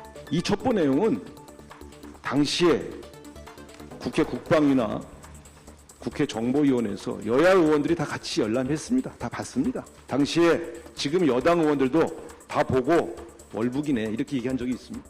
제가 국방위원이고 정보위원이잖아요. 저 열람한 적이 없어요. 질문했을 때 답변하면서 이제 이런 내용이 있었다. 그러니까 월북이라는 단어가 있었다. 그래서 그때도 계속 물은 거예요. 그 월북이라는 단어를 가지고 월북이라고 단정할 수 있느냐. 그런데 계속 정부 측은 이제 그렇게 우겼고 저희들은 그 감청 전원 정보를 가지고 월북이라고 100% 단정하기 어렵다.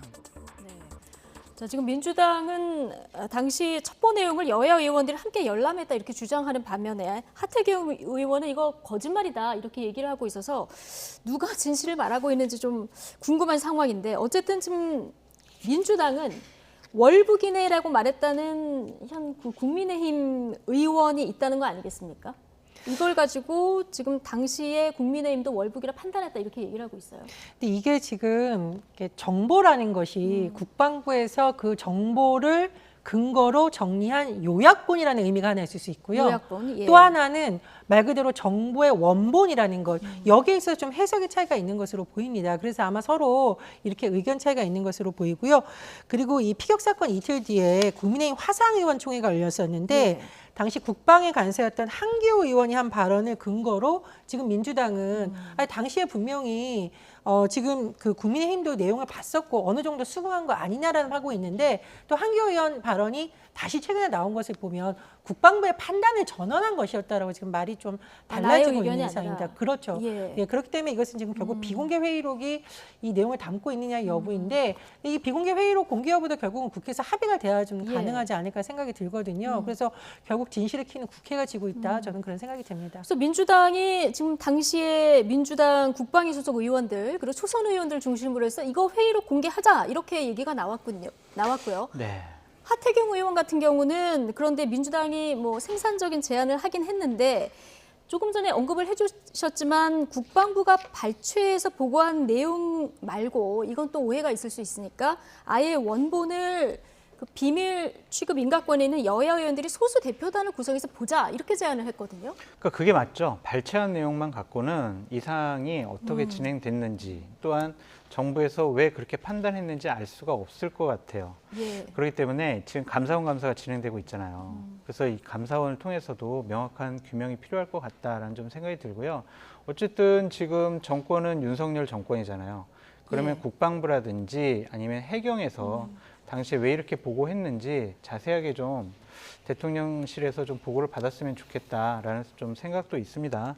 근데 저는 이 부분과 관련해서 상당히 좀 유감스러운 건 뭐냐면 정부의 공적인 기관이 권력에 따라서 또한 정권에 따라서 다른 판단을 하는 것은 상당히 문제 있다라고 보여져요. 물론 윤석열 정권이 처음 전임 정권인 문재인 정권에 대해서 문제 삼는 최초의 사건이에요, 이 사건이. 그래서 사건의 파장이 상당히 좀 커질 것 같은데 단순하게 그냥 이것이 월북이 아니야 이 차원의 문제가 아니라 문재인 정권에서 왜 이러한 대북 정책을 북한 눈치 보는 이런 정책을 왜 시행을 했는지에 대한 근본적인 하나의 요인이라고 좀 생각이 들거든요. 명확한 증거라고 좀 보여집니다. 그래서 이 사건과 관련해서 자칫 잘못하면은 당시에 청와대에서 근무했던 안보실장 및 여러분들이 직권남용이나 부당한 업무 지시에 의해서 처벌받을 수 있는 사안이다. 만약에 당시 서훈 안보실장이 직권남용 혐의로 문제가 된다면 대통령, 당시 문재인 대통령도 이 책임으로부터 자유로울 수가 없을 거거든요. 저는 이 사건의 파장이 상당히 좀 폭발력이 있다라고 보는 입장이라서 감사원 감사 제대로 이루어져야 되고요. 국회에서도 제대로 국정조사를 통해서 이거 좀 여야가 같이 합심해서 사안을 밝혔으면 좋겠다. 정보 공개를 넘어서 국정조사까지 필요하다 이렇게 보시는 거예요? 그렇게 해야 될 것 같아요. 이미 감사원 감사 시작됐고 유족들이 이제 고소고발을 예고한 상황이기 때문에 자, 자, 수사도 앞으로 이어질 수 있는 이런 상황인데요. 이거 어디까지 파장이 있을 거라고 보십니까? 네, 저는 이제 어쨌든 민주당 의원들도 발언했다가 사과하기도 하면서 유족들의 마음을 아프게 하거나 이런 것은 굉장히 주의해야 된다라고 보고요.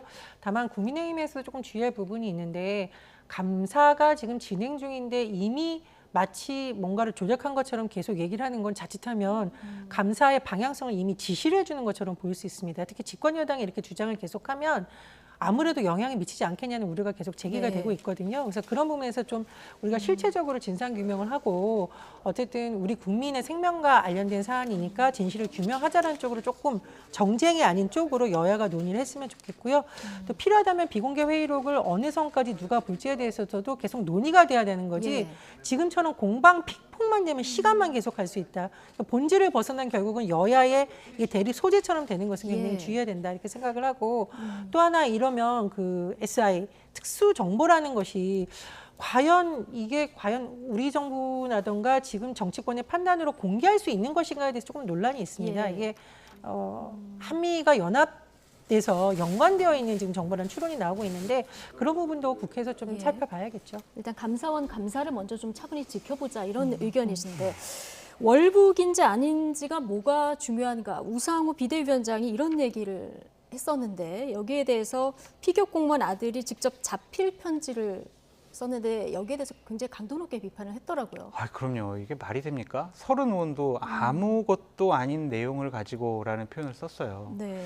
그랬다가 나중에 이 내용은 생략한다 이렇게 얘기를 네. 하긴 근데 했죠. 예. 대한민국 국민이 북한으로부터 사살당하고 화형당했어요. 이게 아무 일도 아닌가요? 이게 큰 문제가 아닌가요?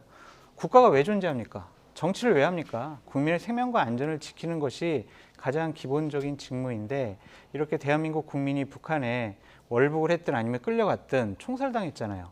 이 부분과 관련해서 왜 아무것도 아닙니까? 당시에 2020년 9월 25일 날 김정은은 대단히 미안하다라는 본인이 직접 사과까지 통지문을 보내왔어요. 그런 상황에 대해서 지금 전임 정권의 중요한 역할을 했던 분들이 이렇게 안이한 생각 그리고 유족들의 마음을 다치게 하는 그런 발언 정말 안 하셔야 돼요. 두 번 다시 이런 상처 주는 발언 안 했으면 좋겠다라는 생각이 들고요. 사건의 진상이 제대로 밝혀질 수 있도록 민주당도 제대로 된 협조가 필요하다라는 생각이 듭니다. 예. 자, 대통령실이 문재인 정부의 정보공개 소송 대응 현황을 전수조사에 착수한 것으로 알려졌는데요. 오늘 추가 항소 취소와 또 정보 공개를 시사해서 눈길을 끌었습니다. 자, 윤석열 대통령의 오늘 아침 출근길 발언 잠시 듣고 오실까요? 사회공무원 피살 사건 말고도 지난 정부에서 공개를 거부해가지고 이제 뭐 법적 절차가 진행 중인 건들도 있는데 공개될 필요성이 있다는 얘기에 대해서는 좀 어떻게 생각하시는지 궁금합니다. 국민 보호가 국가의 첫째 임무인데 막 그런 부분에 대해서 국민들이 의문을 가지고 계시고 이런 게 있으면은 정부가 거기에 대해서 뭐 소극적인 입장을 보이는 것이 문제 있지 않느냐. 네. 국민이 의문을 가지고 계시는 것이 있는데 정부가 소극적인 입장을 보이는 것은 적절하지 않다. 자, 이런 지금 얘기를 듣고 오셨는데요. 자, 이 정보 공개 어디까지 허용을 해야 될까요? 원론적으로는 윤석열 대통령의 발언에 큰 이의를 제기를 하는 사람이 없을 것이죠. 하지만 그 내용을 우리가 들여다봤을 때 그것이 정말 어떻게 잘 파장이 있을지는 좀 면밀히 봐야 된다고 생각을 합니다. 대통령 기록물로 지정을 해놓은 이유가 있지 않을까요? 그거를 굳이 공개하려고 한다면 그 이후에 공개됐을 때 그러면은 어떤 실익이 있을 것이냐. 알고 봤더니 이게 정쟁만 불러일으키지 아니었더라. 제가 왜 이 말씀을 드리냐면은 예전에 NLL 가지고도 대선 때 시끌시끌했었잖아요. 근데 결국은 이것이 정쟁으로만 활용됐다라는 비판이 나온 바가 있습니다. 그래서 여러 가지 사안에 대해서는 그 부분을 좀 신중하게 접근할 필요가 있다고 생각을 하고요. 그리고 민주당의 일부 의원들이 국방위 비공개 회의로 공개하자라고 지금 제안을 했기 때문에 뭐 누가 협조를 해서 누가 협조를 안 해서 마치 진실이 묻혀지는 것처럼 이것도 사실은 정적인 프레임인 거죠. 그래서 국회에서 논의할 사항은 논의를 하는 것이고요. 뭐 국가 안보라든가 여러 가지 측면에서 이것이 과연 공개도 되는가는 결국은 집권 여당이 책임을 가지고 또 판단을 해야 될 부분이라고 봅니다. 예, 장성철 소장님은 발언 어떻게 보셨습니까? 정보 공개 여부는 법과 원칙에 따라서 해야 될 것 같다는 생각이 들고요. 정권의 유불리에 따라서 아니면 전임 정권에 타격을 주기 위해서 정보를 공개한다라고 판단하면 국가의 지속성과 연속성 면에서 문제가 있을 것 같다라는 좀 생각이 듭니다. 그러니까 이 부분과 관련해서는 철저히 국익과 관련된 그러한 판단을 해야 될 것 같다라는 생각도 들고 근데 저는 거듭 말씀드리지만 이 문제는 앞으로 파장이 더 확대될 것 같아요. 그러니까 문재인 정권 하에 대북 정책이 잘 됐느냐 잘못됐느냐 추진 방향이 잘 됐느냐 잘못됐냐 아니면 김정은의 눈치를 너무 많이 본 거냐 안 본 거냐 이런 것까지 확대 해석될 수 있는 게 뭐냐면 기억나세요? 그 탈북 어민 강제 북송 그러한 논란이 있었잖아요. 오늘 국민의힘에서 그 얘기 가지고 나왔죠. 네, 이 부분도 이제 다시 조사를 하겠다라는 거거든요. 그러면 문재인 정권 하에 있었던 여러 가지 대북과 관련된 문제들을 한번 쭉 살펴보겠다라는 거예요. 그건 여러 가지 이유가 있는 것 같습니다. 그러니까 예를 들면 국민의 생명과 안전을 지키지 못한 문재인 정권 문제 있어요라는 인식을 줄 수도 있고 북한에서 핵실험하고 미사일 실험하죠. 우리는 강경 대응할 거예요. 맞대응할 거예요. 라는 윤석열 정권의 대북 정책에 대한 정당성과 명분을 확보하려는 것으로 보여지는데 저는 이 부분이 어떤 정쟁 형식으로 진행되진 않았으면 좋겠다라는 생각이 듭니다. 정쟁 형식으로 진행되는 건 뭐 국민들도 모두 바라지는 않을 이런 사안이고요. 어쨌든 서해 공무원 피살 사건을 조금이라도 밝혀줄 국방부 비공개 회의록 이거 공개하려고 해도 국회 원구성이 돼야 되는 거 아니겠습니까? 지금 계속 줄다리기만 하고 있는 이런 상황인데요. 권성동 원내대표가 마라톤 협상하자 이렇게 제안을 했고 박홍근 원내대표 마라톤이든 100m든 뭐 철인 경기든 다 하자 이렇게 얘기해서 협상이 앞으로 좀 진척이 있을까요? 근데 사실은 공식적인 협상도 중요하지만 물밑 협상이 굉장히 중요하잖아요. 그런데 그동안 물밑 협상이 진행된 사례를 거의 저는 언론 보도를 통해서든지 제 취재를 통해서 접한 적이 없습니다. 어쨌든 뭐 이런 기류가 생긴 것은 좋다고 생각을 하고요. 그리고 무엇보다도 이게 국회가 계속 지금 공전하고 있는 게 국민들이 보기 좋지가 않습니다. 누구 잘못이건 간에. 그래서 그런 부분에 있어서는 원구성이 빨리 되는 게 맞다. 저는 그렇게 생각합니다. 이러는 사이에 장관 후보자 인사청문 시한 다 지나가 버렸습니다. 윤석열 대통령이 원구성 되는 거 기다려 보려고 한다 이렇게 얘기를 했는데 어떻게 할까요? 저는 두 분은 좀 부적절한 부분이 있는 것 같아요. 그러니까 박순애 우리 장관 후보자랑 김승희 장관 후보자 같은 경우에는 좀 장관이 되기엔 정말 곤란한 여러 가지 의혹들, 사실들이 규명이 됐다라고 보여지거든요. 그래서 의회가 원구성되기까지 기다리지 마시고 이분들과 관련해서는 좀 정리를 하시는 게 어떨까라는 좀 생각이 듭니다. 그래서 참모들과 잘 의논을 하셔가지고요. 지명 철회라든지 아니면 자진 사퇴 쪽으로 이 두 분은 정리가 됐으면 좋겠다라는 개인적인 바람이 있습니다. 개인적인 의견까지 들어봤습니다. 장성철 대구 가톨릭대 특임 교수 그리고 전혜연 시사평론가 오늘 두 분과 함께했습니다. 고맙습니다.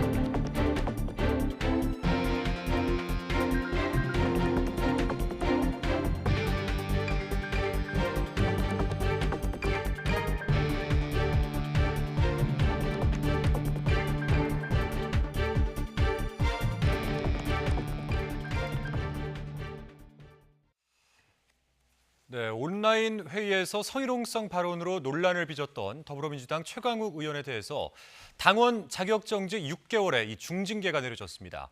민주당 윤리심판원은 최 의원이 이 발언 내용을 인정하지 않았고 또 해명 과정에서 피해자에게 심적 고통을 가한 점을 무겁게 받아들였다 이렇게 설명을 했는데요. 취재기자 연결해서 자세한 소식 알아보도록 하겠습니다. 김승환 기자. 네, 국회입니다. 네, 이 당원 자격정지 6개월이면 상당히 강한 징계인데 어떤 근거로 이런 결정을 내린 건가요? 네, 김혜재 더불어민주당 법률위원장은 저녁 더불어민주당 당사 앞에서 회의 뒤 취재진과 만나서 최 의원에 대해서 당원 자격정지 6개월을 결정했다고 설명했습니다. 먼저 최 의원이 법사위 온라인 회의에서 여성 보좌진 등이 참석한 가운데 성희롱성, 부적절한 발언을 했고 해명 과정에서 사실을 부인하면서 피해자들에게 심적 고통을 줬다고 밝혔습니다. 마지막으로 이 사건의 당한팍 파장이 컸고 비대위에서 사안의 중대성을 감안해 윤리심판원에 직권조사를 요청한 점 등을 종합적으로 고려했다고 덧붙였습니다. 해명하는 과정에서 아까도 말씀드렸습니다마는 부인하면서 그걸 진실로 믿는 피해자들에게 심적 고통이 계속적으로 가해졌다. 이 부분에 대해서는 무겁게 받아들였다는 점을 말씀드립니다. 심판원 측은 최 의원이 저녁 7시 반쯤 당사 윤리심판원 회의에 출석했는데 자신의 발언에 대해 인정하지 않았다고 설명했습니다. 결과가 나온 뒤 취재진과 만난 최 의원은 별다른 언급을 하지 않고 자리를 떠났습니다. 오늘 요즘 성희롱 발언에 대해서는 부인하시는 결과가 나왔나요? 저 결과를 모르고 있습니다. 네, 지금 6개월 당원 중징계 이게 나와가지고요. 어떻게 보세요? 네. 당 징계에는 제명, 당원 자격 정지, 당직 자격 정지, 경고 이렇게 4개가 있는데 이번 결정은 제명에 이어서 두 번째로 무거운 징계로 당원 자격이 상실되면서 당직 자격도 같이 없어지게 됩니다. 이제 모레 열리는 비대위 회의에서 의결을 통해 징계가 최종 확정되는데 징계 당사자는 통보받은 날부터 7일 이내에 윤리심판원에 재심을 신청할 수 있습니다. 이번 결정은 당원 자격에 대한 것으로 비례대표 의원직을 유지하는 것과는 상관이 없습니다. 지금까지 국회에서 YTN 김승환입니다. 당 혁신위원회와 통합지도부 구성 등 잇따른 문제를 두고 충돌했던 국민의힘 이준석 대표와 배현진 최고위원이 이번에는 공개석상에서 서로에게 언성을 높였습니다. 이 대표가 지도부 회의 내용이 유출되는 문제를 지적하며 비공개 회의를 진행하지 않겠다고 하자 배 최고위원이 강하게 반발한 건데요. 직접 들어보시죠. 비공개 회의를 이렇게 일방적으로 없애시면 어쩝니까? 발언권을 득하시고 말씀하세요. 그리고 비공개 최고위원 회의에서 나온 내용들이 누차 누출되면서 실제로 언론에서 대표님께서 많이 유출을 하시지 발언권을 득하고 않았습니까? 말씀하세요. 스스로도. 특정인이 참석했을 때 유출이 많이 된다는 내용까지 나오고 있기 때문에 저는 더 이상 이 상황을 묵고할 수 없고 지금 최고위원 회의의 그 안에서 해야 될 건전한 회의의 기능과 저희의 그 권한에 대해서 대표님이 의장 직권으로 여태까지 지금 단속을 제대로 안 돼가지고 심지어 본인께서 언론과 나가서 얘기하신 거를 언론인들이 쓴 것을 누구의 핑계를 대면서 지금 본인이 얘기 제일 많이 하셨어요 여태까지. 언론에 나가서 얘기 제일 많이 하셨다고요. 잠깐. 자, 비공개하겠습니다. 좀 도와주세요. 예. 국회의장단 선출과 상임위원회 배분 등 후반기 원 구성을 3주째 마무리하지 못하고 있는 여야가 협상을 시도했지만 합의에 이르지는 못했습니다. 국민의힘 송원석 원내수석 부대표와 더불어민주당 진성준 원내수석 부대표는 오늘 국회에서 비공개로 만나 원 구성 문제를 두고 1시간 넘게 논의했지만 이견을 좁히지 못했습니다. 회동을 마친 두 사람은 기자들과 만나 오늘 진전은 없었지만 국회 차원에서 민생을 챙기기 위해 조속히 협상하자는 데는 뜻을 같이 했고 내일 다시 만나기로 했다고 설명했습니다. 문재인 정부에서 임명된 전현희 권익위원장에 이어서 한상혁 방통위원장도 물러날 뜻이 없다고 밝혔습니다. 여권에서는 사퇴 대상을 추가로 거론하며 전선을 확대하고 있습니다. 윤석열 대통령은 국민들의 의문을 풀어야 한다며 문재인 정부의 정보를 추가로 공개할 뜻도 내비쳤습니다. 조은지 기자입니다. 문재인 정부에서 임명돼 임기가 1년 남은 한상혁 방송통신위원장은 물러날 뜻이 없음을 분명히 했습니다. 윤석열 대통령이 국무회의에 굳이 올 필요 없는 사람이라고 표현하며 애둘러 사퇴를 요구했지만 임무를 성실히 수행하겠다. 전현희 권익위원장과 똑같이 말했습니다. 최대한 성실히 맡은 바의 임무를 수행을 하겠다는 말씀으로 정리를 할게요. 필요사항이 있으면 참석해야 되겠죠. 방법은 생각해볼 문제고요. 여기까지 하시죠. 국민의힘은 낙하산, 알박기 코드 인사는 물러나는 게 상식이라고 거듭 압박했습니다. 한 발 더 나가 문재인 정부의 탈원전 정책을 지지한 원자력재단 김재남 이사장, 소득주도 성장에 앞장선 KDI 홍장표 원장 등을 콕 찍으며 전선을 확대했습니다. 윤석열 정부와 국정 철학도 방향성도 다르면서 굳이 자리를 차지하고 있으려는 이유가 도대체 무엇입니까? 야당인 더불어민주당은 블랙리스트 사건과 뭐가 다르냐며 정치 보복이라고 반발했습니다. 윤석열 정부와 국민의힘 인사가 하면 문제가 없고 다른 누군가가 하면 범죄가 된다면 검찰공화국의 사법 파괴 행위일 뿐입니다. 윤석열 대통령은 일단 관망 분위기, 하지만 대통령실 관계자는 YTN에 문재인 정부가 출범했을 때도 정무직 공무원과 공공기관장들이 순리대로 사표를 냈다며 전례도 있으니 물러나줬으면 하는 게 희망사항이라고 말했습니다. 뜨거운 인사공방 속에 윤 대통령은 서해 공무원 피격 사건에 이어 전임 정부의 감춰진 정보를 추가 공개할 뜻을 내비쳤습니다. 국민들이 의문을 가지고 계시고 이런 게 있으면은 정부가 거기에 대해서 소극적인 입장을 보이는 것이 마땅하지 좀 문제 있지 않느냐. 당장 문재인 전 대통령 부인 김정숙 여사의 옷값 소송이 주목됩니다. 의전 비용과 일자별 지출 내역 등을 공개하라는 1심 판결이 나오자 정부가 항소했는데 이 항소를 취하할 가능성이 제기됩니다. 대통령실은 국민의 알 권리와 헌법 정신 수호 차원에서 정부 정보를 투명하고 적극적으로 알리겠다는 입장인데 첨예한 신구 권력 갈등과 맞물려 정치권 긴장감은 점점 고조되고 있습니다. YTN 조은지입니다. 코스피가 또 큰 폭으로 하락하면서 연중 최저치를 기록했습니다. 코스피는 49.9포인트, 2.04% 내린 2391.03의 장을 마쳤습니다. 2400선 아래로 떨어진 건 지난 2020년 11월 이후 1년 7개월여 만입니다. 특히 19개월 만에 5만 전자로 추락한 삼성전자가 오늘도 2% 가까이 떨어지는 등 하락세를 이어가며 5만 8천 원대의 거래를 마쳤습니다. 코스닥 지수도 3.6% 급락한 769.92에 마감하며 연중 최저점을 하루 만에 새로 썼습니다. 네, 최근 물가가 너무 올라서 장보기가 무섭다는 분들 많으실 텐데요. 한 푼이라도 저렴한 상품을 찾는 소비자들의 발길을 잡기 위해서 대형마트들도 대대적인 할인 행사를 열고 물가 안정에 나섰습니다. 윤혜리 기자가 전해드립니다. 듬성듬성 비어있는 장바구니는 가벼운데 장을 보는 발걸음은 무겁기만 합니다.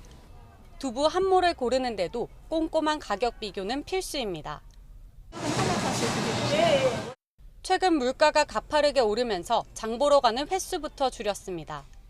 그 식비 가격에 맞추려면 3번 오든 한 2번으로 줄일 수밖에 없어요. 너무 빠듯해요. 가족들 건강을 생각하면 식재료 지출을 줄일 수도 없는 노릇입니다. 야채라든지 과일 같은 거 아이들이 많이 먹을 수 있는 그런 것들이 좀 많이 내려가야 아이들 건강도 챙길 수 있고 가족 건강도 챙길 수 있는데 아무래도 물가가 많이 올라가 있으면은 하나 살 것도 못 사게 되고. 한 푼이라도 저렴한 제품을 구매하려는 소비자들의 발길을 잡기 위해 대형마트들은 물가 안정 동참에 나섰습니다. 물가가 크게 오른 먹거리 품목들을 선정해 대대적인 할인 행사를 진행하고 있습니다. 물가 급등 품목으로는 가공 생필품 한 80품목, 축수산물 20품목을 추석 성수기까지 한 30% 할인 판매하고 있고요. 시중가보다 저렴하게 제품을 공급하기 위해 물가 안정 특별 대책팀도 꾸렸습니다. 러시아의 우크라이나 침공으로 가격이 크게 오른 연어 대신 상대적으로 가격 변동이 적은 참치를 행사 가격으로 판매하고 수박이나 참외 등 제철 과일은 농가에서 직송받아 저렴한 가격에 공급하는 겁니다. 이렇게 대형 유통업체들이 자체적으로 들여오는 국내산 돼지고기의 경우 시중가보다 20% 정도 더 저렴해 소비자들에게 큰 인기를 얻고 있습니다. 정부는 서민 경제에 큰 부담을 주는 고물가에 대응하기 위해 매주 경제 상황을 점검해 신속한 대책을 내놓겠다는 방침입니다. 농축수산물과 필수 식품 중 가격 상승 품목 중심으로 매일 시장 동향을 모니터링하고 비축물자 방출, 긴급 수입 등 수급 관리와 가격 할인 등을 통해 적기 대응하여 시장을 안정화하겠습니다. 물가를 잡으려는 노력은 계속되고 있지만 그게 언제쯤이 될지는 누구도 쉽게 답을 내놓고 있지 못하고 있습니다. YTN 윤혜리입니다. 세계적인 경제 위기 속에 윤석열 대통령은 국민 숨이 넘어가는 상황이라고 경고하면서 민생 챙기기에 나섰습니다. 법 개정이 필요한 정책에는 초당적으로 대응을 하고 특히 부동산 임대차 3법 영향을 분석해서 개선점을 살펴야 한다고 강조했습니다. 보도에 박석영 기자입니다.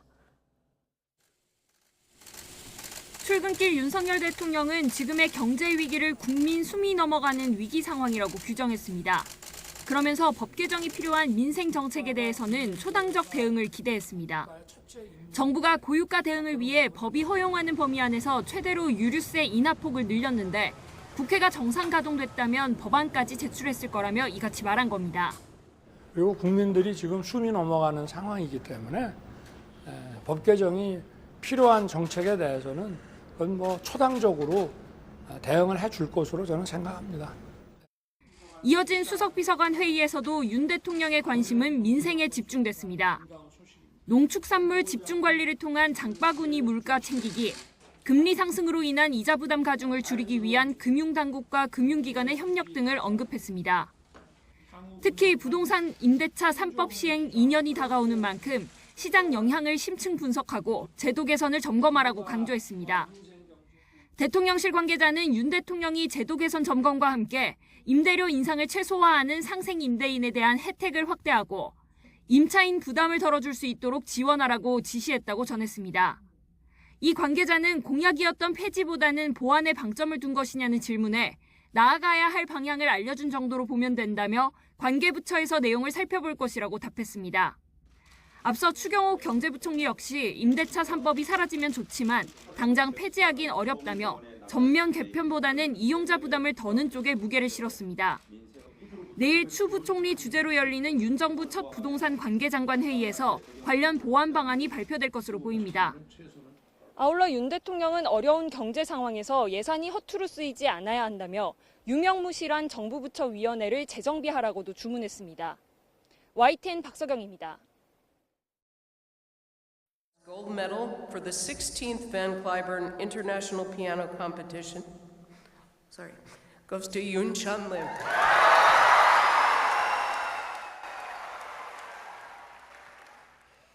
네, 괴물 신인 천재 피아니스트 신들린 연주. 올해 18살의 임윤찬 군을 사람들은 이렇게 부르고 있습니다. 그리고 이 괴물 신예는 세계적 권위의 피아노 대회 반 클라이번 국제 피아노 콩쿠르에서 60년 역사상 최연소로 우승을 차지했습니다. 임윤찬 군이 어떤 연주를 펼쳤는지 함께 들어볼까요?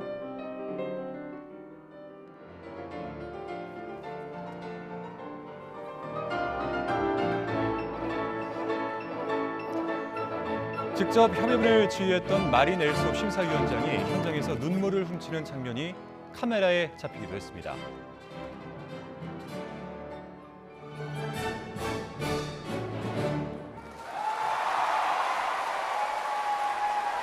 현장에서 청중들이 기립박수를 보내는 모습도 눈에 띄죠. 이 열기는 온라인에서도 이어졌습니다. 3만 명이 참여한 온라인 인기 투표에서도 임윤찬이 1위를 차지하면서 청중상과 현대곡 최고 연주상까지 휩쓸며 무려 3관왕을 차지했습니다. 그런데 수상에 기뻐할 법도 한데 임윤찬 군은 마음이 무겁다는 말로 수상 소감을 대신했습니다. 제가 부족한데 너무 대단하신 분들이 받는 상을 받은 느낌이라서 좀 마음이 무겁습니다. 임윤찬 군은 현지 언론과의 기자회견에서 자신의 꿈을 밝히기도 했는데요. 모든 것을 버리고 산에 들어가 피아노하고만 사는 게 꿈인데 그럼 수입이 없으니 어쩔 수 없이 이렇게 살고 있다는 말을 남겼습니다. 피아노 천재 소리를 듣는 18 소년의 꿈치고는 소박하지만 현실적이기도 하죠. 임윤찬 군은 7살에 동네 학원에서 피아노를 배우기 시작했는데 그동안의 피아노 천재 계보를 보면 보통 3, 4살에 입문한 경우가 많아서 상대적으로 늦은 편입니다. 그리고는 초등학교 2학년 당시 예술의 전당 음악영재 아카데미 오디션에 합격하면서 이 재능을 인정받았습니다. 2년 전 예원학교를 졸업하고 홈스쿨링을 하다가 지난해 한국예술종합학교에 바로 입학을 했고 해외 유학 경험이 없는 그야말로 순수 국내파입니다. 스승인 손민수 교수는 음악에 몰입한 윤찬 군의 모습이 마치 18세기, 19세기에 사는 것 같아 시간 여행자라는 별명을 붙여주기도 했는데요. 누구보다 가까이에서 제자를 지켜본 손민수 교수, 천재라는 수식어가 붙는 윤찬 군에 대해서 피땀 어린 노력을 아끼지 않는다 이렇게 평가를 했습니다. 이번 대회 기간에는 보통 하루 12시간씩 연습을 했다고 합니다. 임윤찬 군은 실제 무대에선 연습했던 것의 30%도 나오지 않았다며 아쉬움을 드러내기도 했습니다. 아직 음악 앞에선 학생이기 때문에 더 배우고 싶은 마음이 커졌다는 소감을 말하기도 했는데요. 임윤찬 군이 앞으로 어떻게 성장해서 우리에게 또 어떤 연주를 들려줄지 기대를 해봐도 좋을 것 같습니다.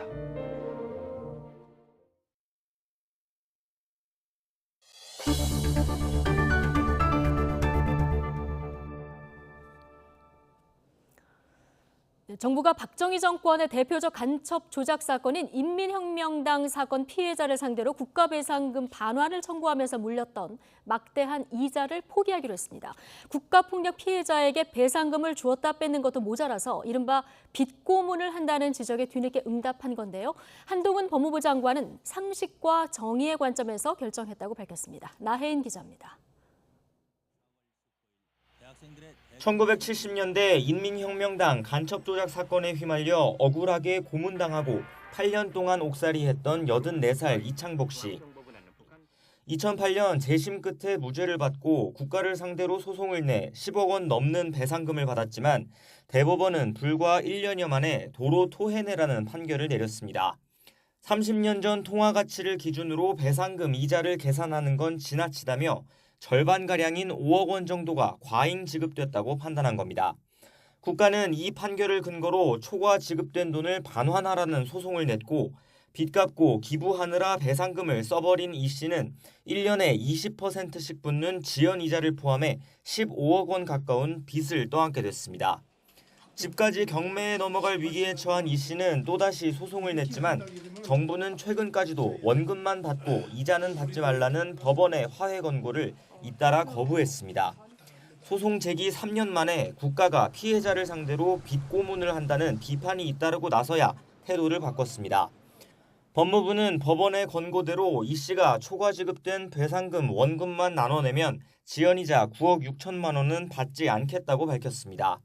배상 과정에서 국가의 잘못은 없었지만 대법원 판례가 예상치 못하게 바뀌어 억울한 상황이 생겼다고 부연했습니다. 국가가 잘못한 것에 대해서 배상한다는 국가 배상의 취지나 이 개별 국민이 처한 상황을 감안하면 그것은 국민의 눈높이 그리고 상식의 눈높이에서 공정하지 않다고 저희는 판단한 겁니다. 이 씨와 소송을 벌여온 국가정보원 역시 과거 정부가 해결하지 못한 사안을 전향적으로 검토해 화해 권고안 수용 입장을 냈다고 강조했습니다. 피해 가족은 사필 규정이라면서도 국가에 대한 서운함을 감추지 않았습니다. 부모님들의 고통이라는 게 이루 말할 수도 없었는데요. 일단 그런 부분들이 해결이 된 것에 대해서 이제 저 환영하는 바이고요. 근본적으로는 이 민주화 유공자 대상으로 배상금을 줬다 빼앗는 이 잘못된 판결이 근본적으로 좀 해결됐으면 하는 바람이 있습니다. 이번 결정으로 이 씨 소송은 판결 없이 법원이 권고한 대로 마무리될 예정입니다.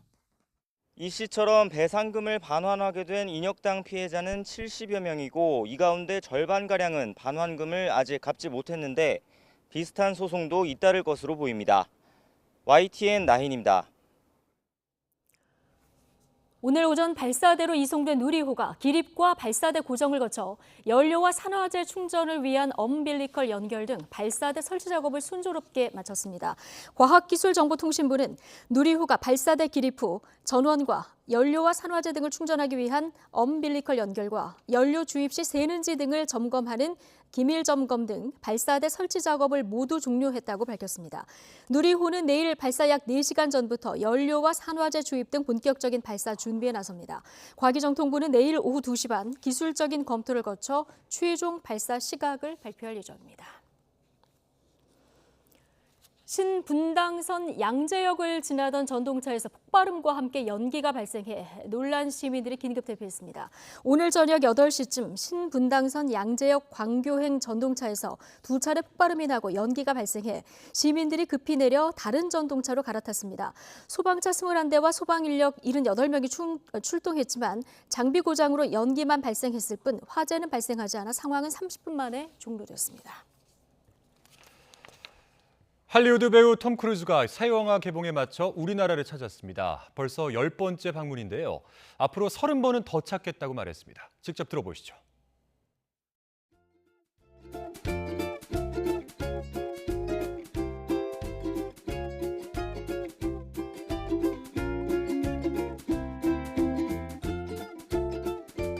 It is my 10th time here. I hope to be here another 30 times. You know, I really enjoy, and I dreamed of this, to be able to go to places and share stories and live and learn and work together. It's just who I am.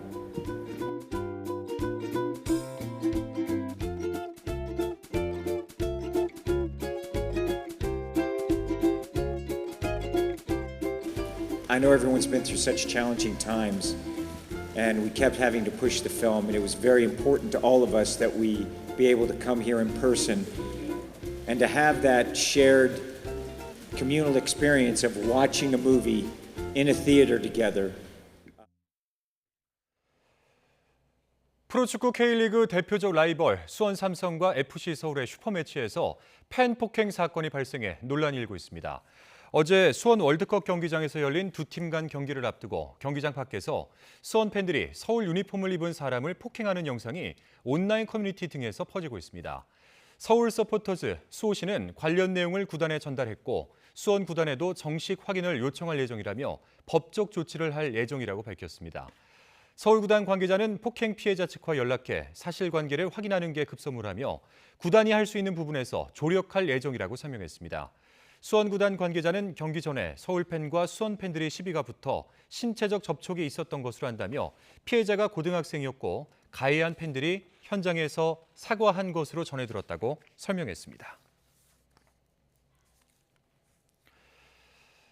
YTN 라디오의 독립군가 복원 프로젝트 100년의 소리 특집 다큐멘터리 서간도의 별들 3,500이 방송통신위원회가 개최한 방송대상 시상식에서 사회문화 발전 부분 우수상을 수상했습니다. KBS 환경 스페셜 옷을 위한 지구는 없다가 대상을 받는 등 응모작 238편 중 대상 1편과 최우수상 1편, 우수상 8편과 특별상 5편 등 모두 15편이 수상작으로 선정됐습니다.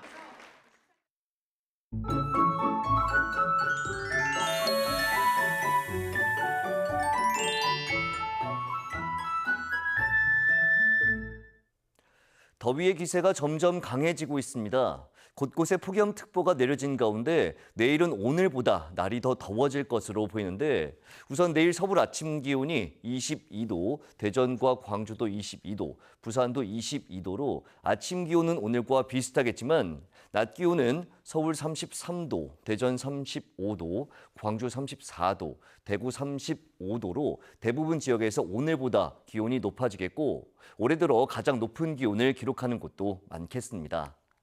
내일 내륙에는 대체로 맑은 하늘이 드러나겠습니다. 다만 새벽부터 아침 사이 서해안과 수도권, 영서지방에 약한 이슬비가 내리는 곳이 있겠고 경남 남해안에도 아침에 5mm 미만의 비가 오겠습니다. 또 남부 내륙에는 오후에 돌풍과 벼락을 동반한 소나기가 쏟아지거나 우박이 떨어지는 곳이 있겠습니다. 반면 장마가 시작된 제주도에는 모레 오전까지 5에서 20mm의 장맛비가 내리겠습니다. 고흥나로 우주센터는 내일 하늘만 흐리겠고 바람도 약하게 불겠습니다. 당분간 무더위가 계속되는 가운데 목요일부터 금요일 사이 전국에 장맛비가 내릴 전망입니다. 날씨 정보였습니다. 네, 월요일 뉴스나이트 마치겠습니다. 함께해 주신 여러분 고맙습니다.